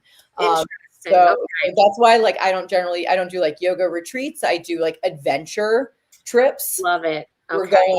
We're getting gritty, we're getting gnarly, we're getting dirty. Like that's like some, you know, and then like I'm doing a Sedona trip, but this one is also Sedona, Arizona, and this is going to be, so I have different levels of trips. This one's going to be more like a retreat where we will do yoga. It's got a bit more soft hiking, a bit more like culture, like going to swim holes, you know, kayaking, but then I'll do backpacking. Like last year we did the Pemi Loop. Where can people go to sort of connect with this if they want to be a part of it? So I do have a social media, like Nature Nomads is my social media, but I also have a website, so naturenomads.com. And so usually the trips are on there. I also, if somebody just wants to like, part of it is like helping like people be independent outdoors, right? And like learning how to do it. So I also like have training programs on there. If say somebody like hikes, but they have an issue with their knees going downhill, like, or like I used to roll my ankles all the time. So I have like an ankle thing up there, like, and then I have like a full comprehensive training program you can get off of there that is just like very hiking and strength specific. So yeah, I was looking at some of those. Not that I hike, but I'm just getting, you know, I'm getting older, and like those ankle roll things happen just, you know, walking around your house. Being a person, yeah. You know what I like? I like training, just getting out of bed in the morning. Well, absolutely, yeah. in perusing the Instagram page, I sort of I enjoyed the feature of whose scat is that, which is get a load of this, gang. So what Candace is doing is they're identifying the scat, which maybe some of Europeans aren't familiar with this term, would be poop or duty or crap or whatever, and identifying what scat they come across on the trail. And I went down a rabbit hole, and I spent a half hour reading every single one. Yes. Is it so ridiculous? So it's like you would be amazed by how much you talk about poop when you're on trail.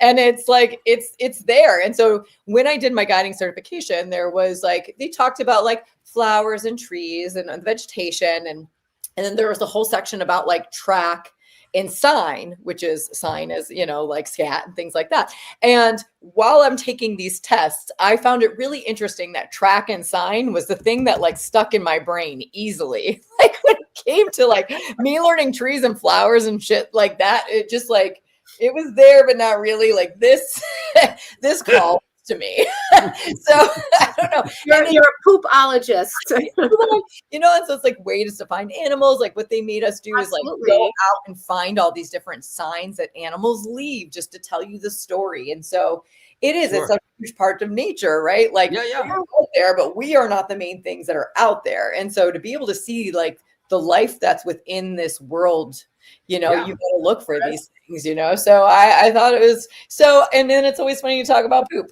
because really when you go on a trip, you will be surprised how much you talk about either the amount of poop or the lack of poop that people do.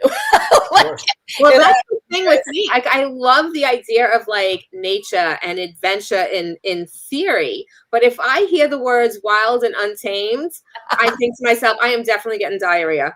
Oh my God. They got a pill for that, I'm just saying.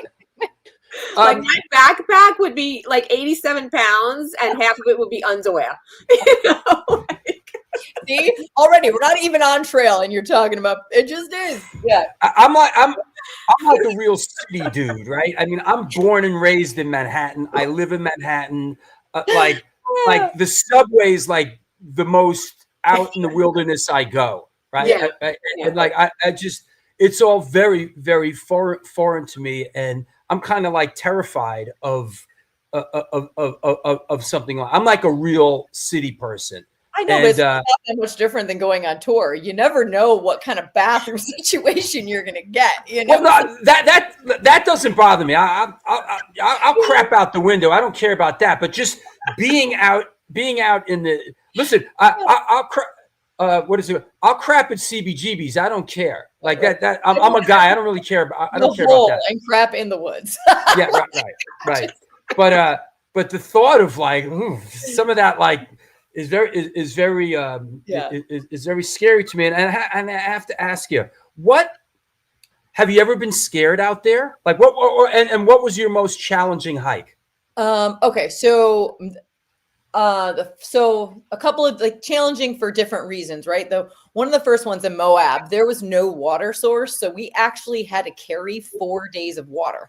So it's not just water you're drinking, but it's also water you're eating with. So you like eating, cooking your food and stuff with. So that in itself was challenging because the packs were super heavy. But it was only for 3 days. So it wasn't too crazy. The other one was the Grand Canyon was absolutely incredible, but hiking out was that was your hiking. It was like a 6 mile hike. It was almost 6,000 feet of elevation. That is like you are going basically straight up. And so when you hike with a group, you have to like go, that it's going to take a certain amount of time. And so we knew that was one of the longest hikes that I've ever done out of something. So that was challenging. And then I went to hike Mount Hood. And so that is like mountaineering style stuff where you have crampons, you have tools, and I ended up getting like altitude sickness. And so that one was probably the hardest one. And what was hard about that is like it's hard to train for something and like buy tickets and go do and fly. And like this was our honeymoon actually was to go like Mount Hood and to not be able to fully accomplish something. So like we brought like 3/4 of the way up. I couldn't stop coughing. That happens in your lungs with altitude sickness. The only thing you can do is go back down. Yeah. It's not safe. I didn't know such, I guess I sort of knew a such thing existed. I guess altitude sickness, you go too high and you get what, dizzy and nauseous? So there's different things that can happen. Fluid could fill your lungs, your brain. Yeah, I'm staying home. You know what? Like, but it's unfortunate because it's like no matter how you train, it can happen to anybody. And so, and then, you know, as you learn, like as for a female, there's also these other things that you have to take in consideration, right? Dehydration will help the altitude sickness come on faster. And we were there 2 days ahead of time, like trying to adapt to the altitude, but like there's like cycles, like female cycles that change our plasma levels. And so if you're already like dehydrated and you're dealing with things like that, all these things matter. So that was a hard hike but I learned a lot about, it is about the journey. It's not always about the summit. Right. So, that's Groovy. I like that's life in itself. Right. So, so we've had all these different challenges, sometimes taking people out and like, you're dealing with other people's emotions as well. There's a lot of like self-talk that happens that's negative for people because we're constantly questioning our like self-worth into things. So that's also this other part of it that, you know, I want to be there to help people with that like inner self-talk and like get them through it. Like just because it's hard doesn't mean we can't do it. And we can do hard things. Right. And so that's what draws me to hardcore. That's what draws me to like powerlifting, you know, all the things that I do in my life. I do it because it's hard. You know, and it's requiring something of yourself to like overcome. It's a challenge. And yeah, it's fantastic.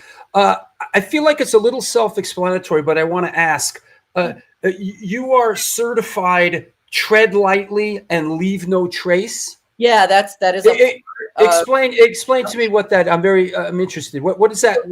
What are those certifications? When you go out into nature, right? We are trying to like the whole idea is that you're trying to leave no trace. You're trying to leave it the way that you found it. You're trying to make the smallest imprint as possible. And so when I do guiding certifications, or if I'm getting like a commercial permit to go somewhere, you're supposed to have those certifications showing that like you are being respectful in the environment that you're going into. Even when it comes to like sound noise that you're producing, right? It changes the environment around you. So it's just about being like responsible in the places that you go. And so, you know, that's also part of like what I help teach people. You know, you don't just take a rock. You don't just like write your name on something. There's a reason that we're there and we're leaving it the way that we found it. But the scariest moment that I had was on the Pemi Loop. So the Pemi Loop is a pretty like iconic loop in Massachusetts because it's like 31 miles, 10,000 feet of elevation.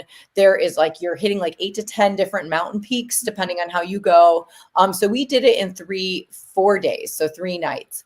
There was a bear that was like, right away, we get on trail and they're like, don't leave your pack. Bears have been stealing people's packs. So we knew that like, so I was like peeing with my pack on, like we're trying not to leave our pack. And then the last campground that we got to, Liberty, because we actually did it backwards, the bear had just been there. It had like a little sign of how many days it had been since the bear had been there. And then 2 days after we left, a bear actually tapped some other guy's tent while we were there. So but we don't do bear spray. A lot of like, I was going to ask, do you carry the bear spray? We don't get the bear spray. We actually came upon someone who accidentally bear sprayed themselves. Oh no. We had to help them flush their eyes and shit. Oh gosh. And not all for like national like place. Not everyone allows it. So we actually carry the horns. It's like a bear horn. So it's like an air horn. Yeah, it's like small. It's a little air horn. You carry it on you because you're just supposed to be big and make a lot of noise, depending on what kind of bear. But it's just about knowing these things ahead of time, right? And like somebody that is like also what Nature Nomads is about is like, that's awesome, giving people this information. So there's a lot to learn and know. And so it's just nice to have a resource. And I just want to be somebody's resource, you know? That's incredible. Yeah. It looks incredibly exciting and exhilarating. We got a lot going on. Yeah. Like Patagonia, Sedona, and then I'll do a bunch of stuff. Patagonia is at the very bottom of South America. Yeah, they call it the end of the world. Yep. So we'll be going to the Argentina part of it. Yeah. Sure. Yeah. I was just watching my Richard Attenborough nature show, and I was watching what is it? Our Earth 2. I watched. Yeah, that one's good. Yeah. I can listen to Richard Attenborough read the phone book. He's just Attenborough, right? Is it right? Is it Richard Attenborough? Yeah, I think so. Yeah, look, there's a couple different ones that like do the different ones. Yeah, there's one of yeah. yeah. But I just saw it. Hey, let me take a very quick sponsor break, and let's come back and let's take some questions from around the world. Okay. I love that. Yes. Okay. See you in a minute. All right. Don't wander off. Okay. No, I won't. Unless there's All a bear. Or a shark. That's Yeah, or a bears and sharks, yo. Like. out. All right. All right. What's up? Post your questions. This is the New York Hardcore Chronicles Live. Our guest is Candace from Walls of Jericho and from Nature Nomads. Go deep, get weird. I want to mention a couple upcoming events. I am a part of the Clash benefit for the Jamaican hurricane relief. That's coming up at the Bowery Electric on January 20th here in New York City. I'm doing a song off Give 'Em Enough Rope. That's all I can say about it right now. Hey, Minty Fresh Productions. Minty Fresh Presents, has a show coming up. They're our latest and somewhat greatest sponsor, a promotion company that puts on hardcore metal shows at Locals Bar in Manalapan, New Jersey, founded by Chris Golis of Bulldoze and Frankie DeAngelis of Silence Equals Death. The shows are all ages with plenty of free parking. The kitchen's open all night and the bar until 2 a.m. If you're a band looking to play and you don't totally suck, or if you do suck but you're a fuckload of people, please reach out to them at mintyfreshpresents@gmail.com.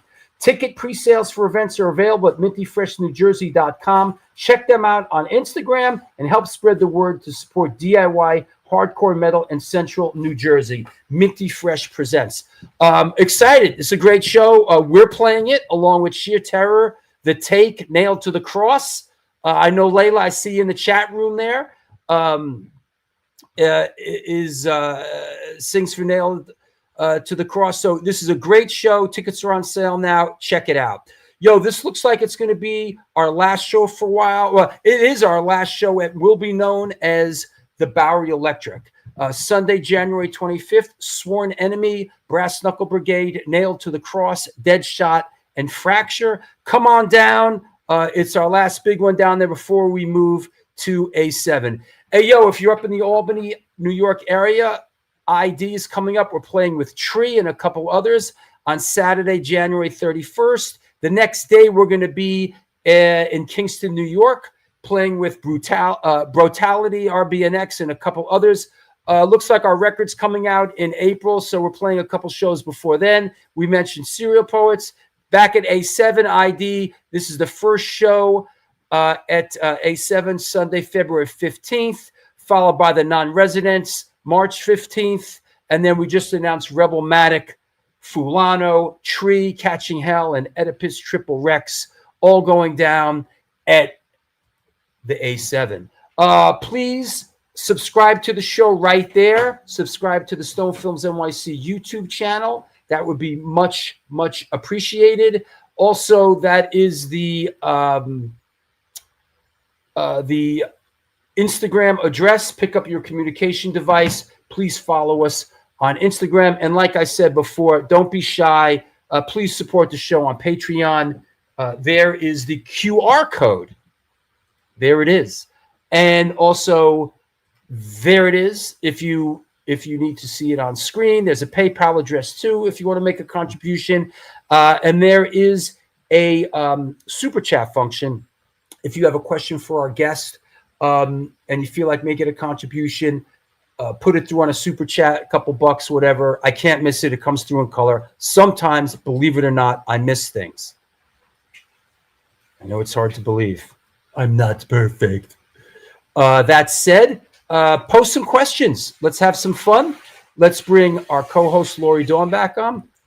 Hey, you are co-hosting the show with Jennifer in 2 weeks from today, right? Looking forward to it. Yeah. Looking forward to it. That's going to be a good one too. Yeah. It's going to be a great It's one. going down. Yeah. Let's bring our guest back on. Take some questions. Hi. Hi. Hi. You know, I love that. L7 is awesome. Just Yeah. Excuse me? L7 is awesome. Yeah. I saw him in the first Warped Tour when I was 15. Oh, fantastic. They're great. Let's pretend that we're dead. Good one. Yeah. So I love that Layla is watching this show today from Concrete Ties and Nailed to the Cross, because she's another woman with a powerhouse voice, incredible, and she's really tiny too. You wouldn't believe that voice was coming out of that body. Yep. So yeah. Chat room. Let me see. Okay, let's. Travis Custer asks, will Walls of Jericho do the new album on Trustkill, being the label is back running again? No, we're staying with Napalm. Yep. Yeah. Right. We'll leave it at that. Yeah. Yeah. We already have a label. I'm glad that Josh is doing stuff again. It's just that we're not gonna jump labels. But good question. Beat Blast asks, why did Walls of Jericho miss the Houston show of 2006 Family Value Store? I got there early to see them and then had to sit through those dog shit opening bands. Jeez. Damn, bro. Honestly, I don't know. Yeah. 2026, like I said, that was a crazy ass time for me. We apologize to any of those opening bands. We don't know. I don't know. Maybe we weren't allowed to play. Who knows? Weird shit like that happens. I don't remember anything on Family Values happening where we had to not play. So I don't know. I don't remember. Right? Sorry, I don't remember. It was a long time ago. I have the worst memory. Yeah, people say, you remember, I'm like, geez, I can't even remember what happened. I am sorry. I'm sorry they had to sit through some bands. Oh, you know what? I don't know. It couldn't have been too bad. Yeah. Wait, I have a visual for this one. Hold on. And I, from what I understand, you are sort of retired or semi-retired. Powerlifting. Yeah. Powerlifting. But Brian asks, what is your max bench and max squat? Okay, so I was a raw lifter for the first couple of years until I got an elite total. And so my max bench raw was 203. My max squat was 270, and my max deadlift raw was 365. But then Lord, woman. Yeah, and then I went to gear. So you're using a suit. It actually makes it much harder to lift. You have to it's the reverse, right? So my best squat in gear was 420. My best geared was 280 bench, and then 440 deadlift. Wow. Yeah. And into that, were you always athletic as a child? No, I actually didn't. I didn't do I wasn't an athlete. Well, I'll say athlete. I didn't start doing anything until my 30s. Wow. I didn't play sports. I didn't do anything. I barely worked out. I barely ran. I just did the band. And then so a friend of mine started working out in his garage. And so he did some really cool Jim Jones style stuff, which was before CrossFit. And then so combining weightlifting stuff. And then so my endurance was always good from the band and from hardcore. Honestly. Yeah. Okay. A lot to be able to mosh for freaking 4 bands. And then but when it came to strength, I wasn't as strong as I thought I should be.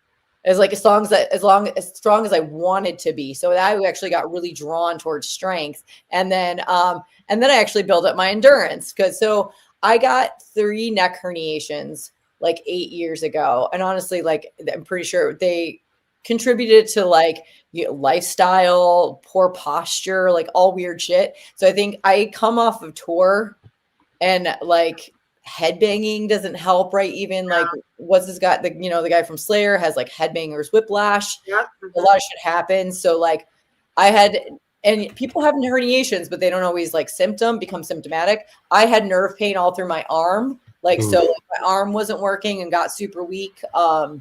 So I had to stop powerlifting. It was every time I put a bar on my back, and I waited a year, I would get pain, nerve pain in my face. So I still strength train. I just don't go I just don't compete and go absolute badass as heavy as I possibly can go. That makes sense.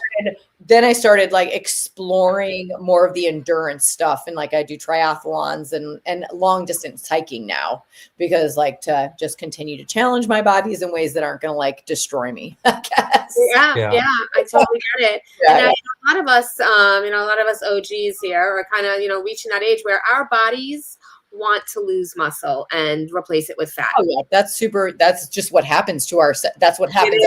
Yes. Absolutely. Yeah. It's like we lose power, we lose strength, we use bone density. So right. So how would you what would your advice be to combat that? So I do aerobic, like, which is like, say you're just hiking. You can go for jogs. If you like to jog, you could jog. If somebody doesn't like jog, I tell them get on the stair stepper, go slow, just like get your, aerobic conditioning up. So just things that are like not hard on your body. And like they say, like there is like recommendations, right? That you do like 90 minutes of that kind of movement. So that could be like surfing, biking, walking, hiking. Like you just got to find what you like to do. And then strength training at least 2 times a week. And that is because muscle mass does not happen. It doesn't just happen. And then bone density comes from you flexing your muscle hard enough around your bone to make a difference. So like, that's not going to happen. Like there's a little bit of that, like people walking around with like the vests on right now, like, and that's great for aerobic training, but it doesn't make your muscles fire hard enough to make any type of bone density change. So strength training twice a week, that's very like specific to strength training, building hamstrings, glutes, posterior chain, all the stuff that like to combat us sitting, us being rounded, us using a phone. So I'm actually the head coach at the gym that I work at, and I do all the programming for all of our clients as well. That's like what I do. Yeah. Interesting. So I maintain my combination of mobility. So that's stretching, right? And then strength training and just aerobic movement. Right. And there's no shortcuts. I mean, there's always, like our social media is just inundated with, drink this mushroom water, whatever. Or, you only have to exercise for 2 minutes a day, and it's just like, nah. Anybody wants to get into shape, follow Candace. You got to do the work. It's work. You got to do the work. And you got to remember why, unfortunately, like our industry is really wrapped around looking a certain way, which like, that's not what health is. It's not about looking a certain way. It's about feeling and your body like representing a certain health, Right on. Yeah. Do you have muscle mass to hold your body up? Do you have enough aerobic capacity to walk up the stairs? Like, sure. You shouldn't be thinking about, really like losing weight. You should think about gaining, lifting weight. Yes. Lifting weight. Don't lose the weight, lift the weight. Absolutely. That makes sense. Right. LaRoche asks, guilty music pleasure we would be surprised you are into. Okay. So let's see. Like I said, I like all types of music. I like country music. Jim Croce is like one of my favorite. Like, love that guy. You don't mess around with Jim. Yeah. Right. You don't mess around with Jim. Someone actually just sent me a meme of a guy peeing in the wind, like on a hike.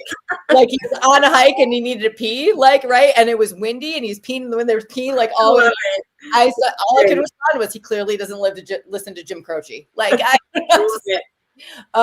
but yeah, so talking about like, I love musicals. Like that is, a guilt. We just went and saw Wicked 2. Wow. Fantastic. Wicked again. Yeah. Love it. I don't know what would. Yeah. I couldn't handle that. I don't know. Oh, I love it. You don't have to handle it. I'd freak out. Of individuality. I'd freak out. Yeah. When did you get your first tattoo? I was 15. My first tattoo. Who's tattooing a young gal at 15? No, actually, like another funny story is my mom had recently met this guy. So she had a new boyfriend, and he wanted to like be cool with my brother, who was like was actually 13 at the time. And he was like, you want a tattoo? I'll take you to go get a tattoo. So we all go to this tattoo shop that I actually end up working at later in my life. And my brother chickened out. He was like, I don't want a tattoo. He like couldn't. So I was like, I do. I do. And I walked over and I had been taking a Japanese class in high school and I picked, it was like, let's pick something that I'm not going to like, that will always like mesh with me. Right. And so it was loving kanji, like, kanji love right on my stomach. I was like, I'll hide it. And then my next one, I got my shelter tattoo, my shelter wheel. Oh, and wow. Then I got vegetarian, like down my back, like in very cool. Just like every year you started getting tattooed and pierced. I was, pumped up. Yeah. Awesome. Hardcore Legends trading card. Any memories from the 2004 Resistance tour? I was on the tour with Slapshot, and it was amazing seeing Walls of Jericho, Slapshot, Sick of It All, 7 Seconds, and Unearth every night. That was a great wow. fucking That's tour. A lineup. I mean, for me, 7 Seconds, it was just so cool. I mean, Sick of It All, one, just being with them. But we toured a lot with them. We got to do a lot of Persistence and like European stuff. Like when you showed that picture of Armand, I was like, I know Armand, that's them. They're awesome. So glad we got to like be with them again. But Unearth, they were another band that like we did a lot of touring with. They're great people. Still see them around. And then so being around Seconds and Seconds, that was like childhood like punk. So man, I'm trying to remember. That tour, I just remember walking around a lot. There's one Resistance tour that we all played Mafia a lot, and that was super fun. And I think Madball was on that tour, and we all would like. Mei Ling mentioned that in the chat room early on that you beat the guys up in Mafia. I didn't know what that was. It's a board game. It's not a board game. I would loosely call it a card game just because you have to have a card for a second, but it's not. It's more of a psychological game where like people are pretending to be certain people and like, so you got like everybody it was a lot of lying. You basically had to fool people into thinking you were a good guy if you weren't a good guy. So it was just like, everyone was Mafia. It was great. And so people would be playing, they'd run out on stage, play their show, run back in, jump back in the Mafia. It's like something you do on tour. Oh yeah. It's like a tour thing. Those tours were so great because Mark actually like provided the bands with buses, which is not something we ever do. We've like never given ourselves a bus. We always do vans and like, so to be able to like hang out with each other, that was epic, That's awesome. Like bro down with all of the bands. Yeah. And I think I went and sang with Sick of It All every night. Let me answer this one. If I may, wait, I'm going to answer this one a little bit. Are there any European tours coming up? Well, I could tell you this: Walls of Jericho is playing Hyperfest in Belgium, which we have played when I was singing an Antidote. This is an incredible fest, and you do have a couple things coming up. You're going. Is there a couple of festivals coming up? But I'm assuming with the record coming out, you're going to hit it a little bit harder at some point. Yeah, we will after the record comes out. Right now, this year, we did a lot of touring last year, so we are doing less touring this year, more just because you have to balance like life and touring and all that stuff. So for the past 2 years, I have been putting something on hold. It's called the 100-Mile Wilderness, and so my husband and I are going to do 100 miles, and that's in August. And so it really kind of like. It was perfect timing with being able to like kind of take that time I needed to do my thing. And then like we'll release the record and then do more touring once the record is released. Nice.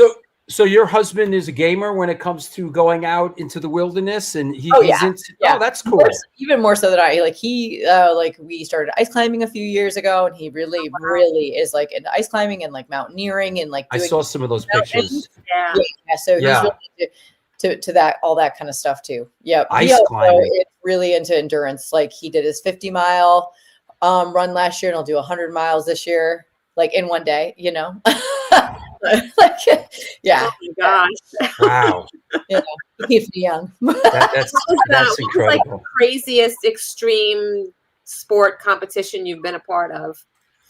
Or the most difficult?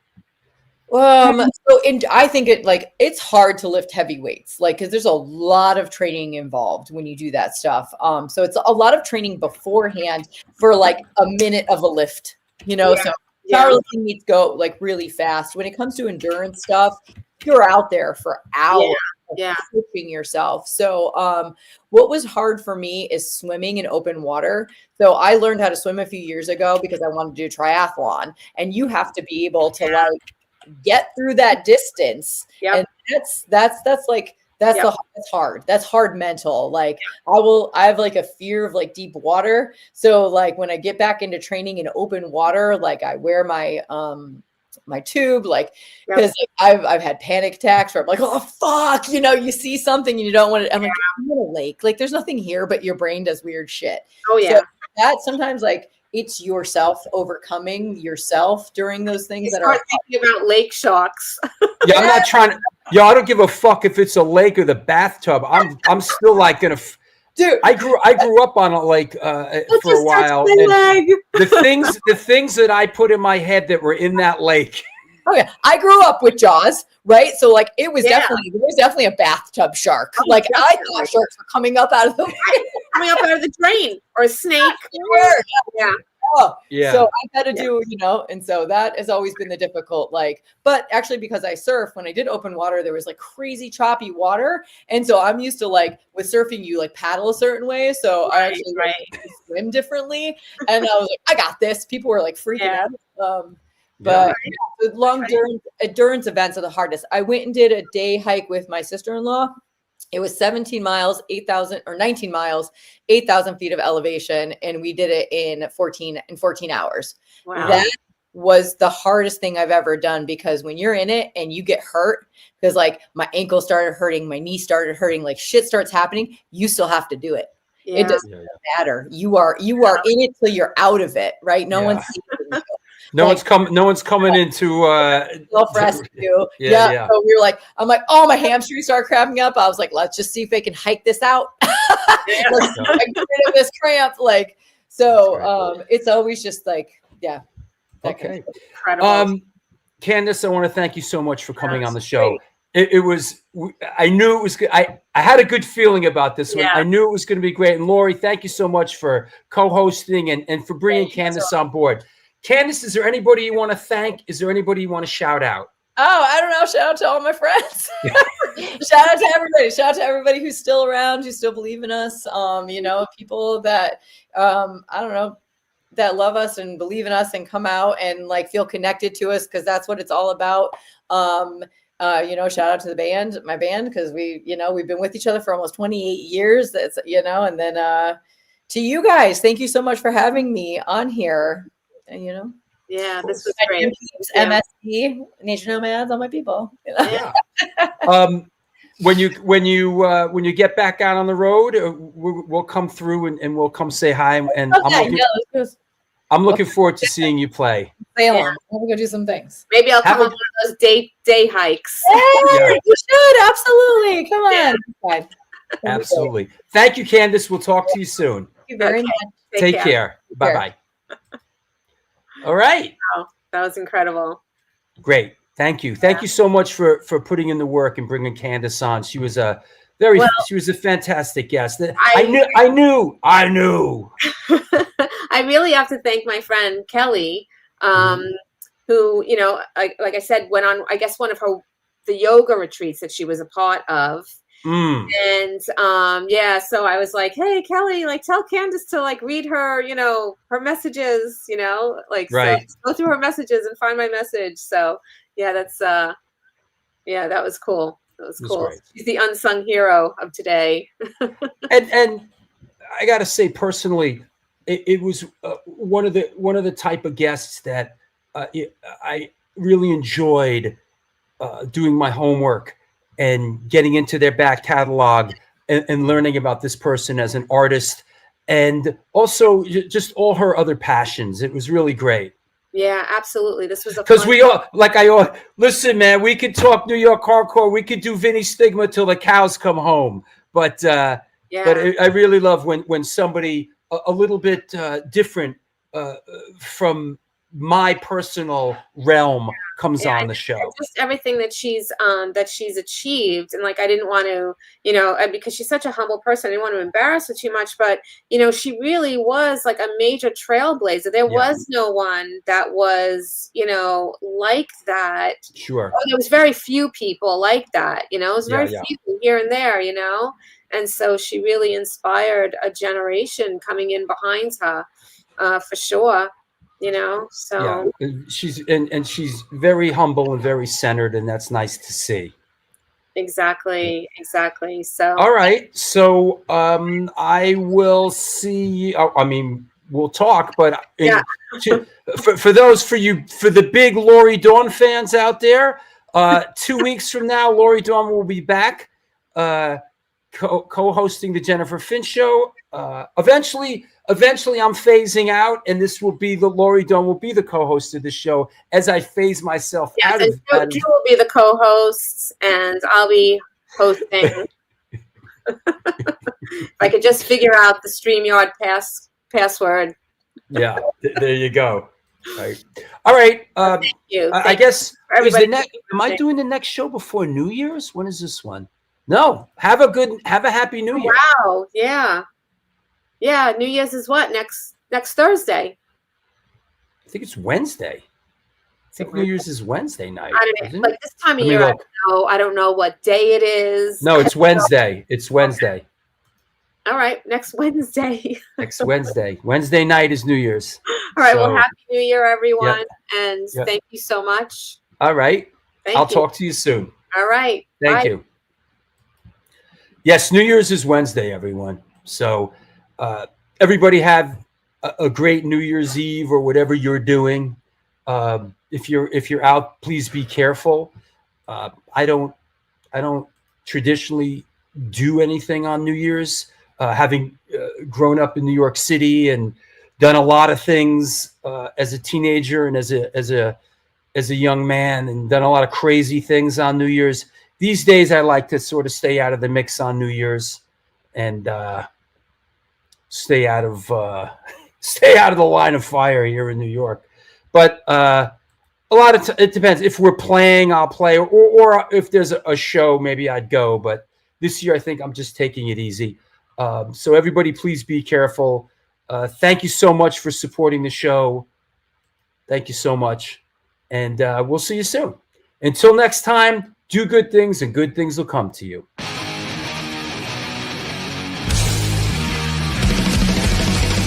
Conditioned by indoctrination, conditioned by society. You're a victim of the digital age, a 21st century casualty. Open your eyes, you're losing control. Open your eyes, put down the phone. Conditioned by misinformation, it's just the media telling us lies.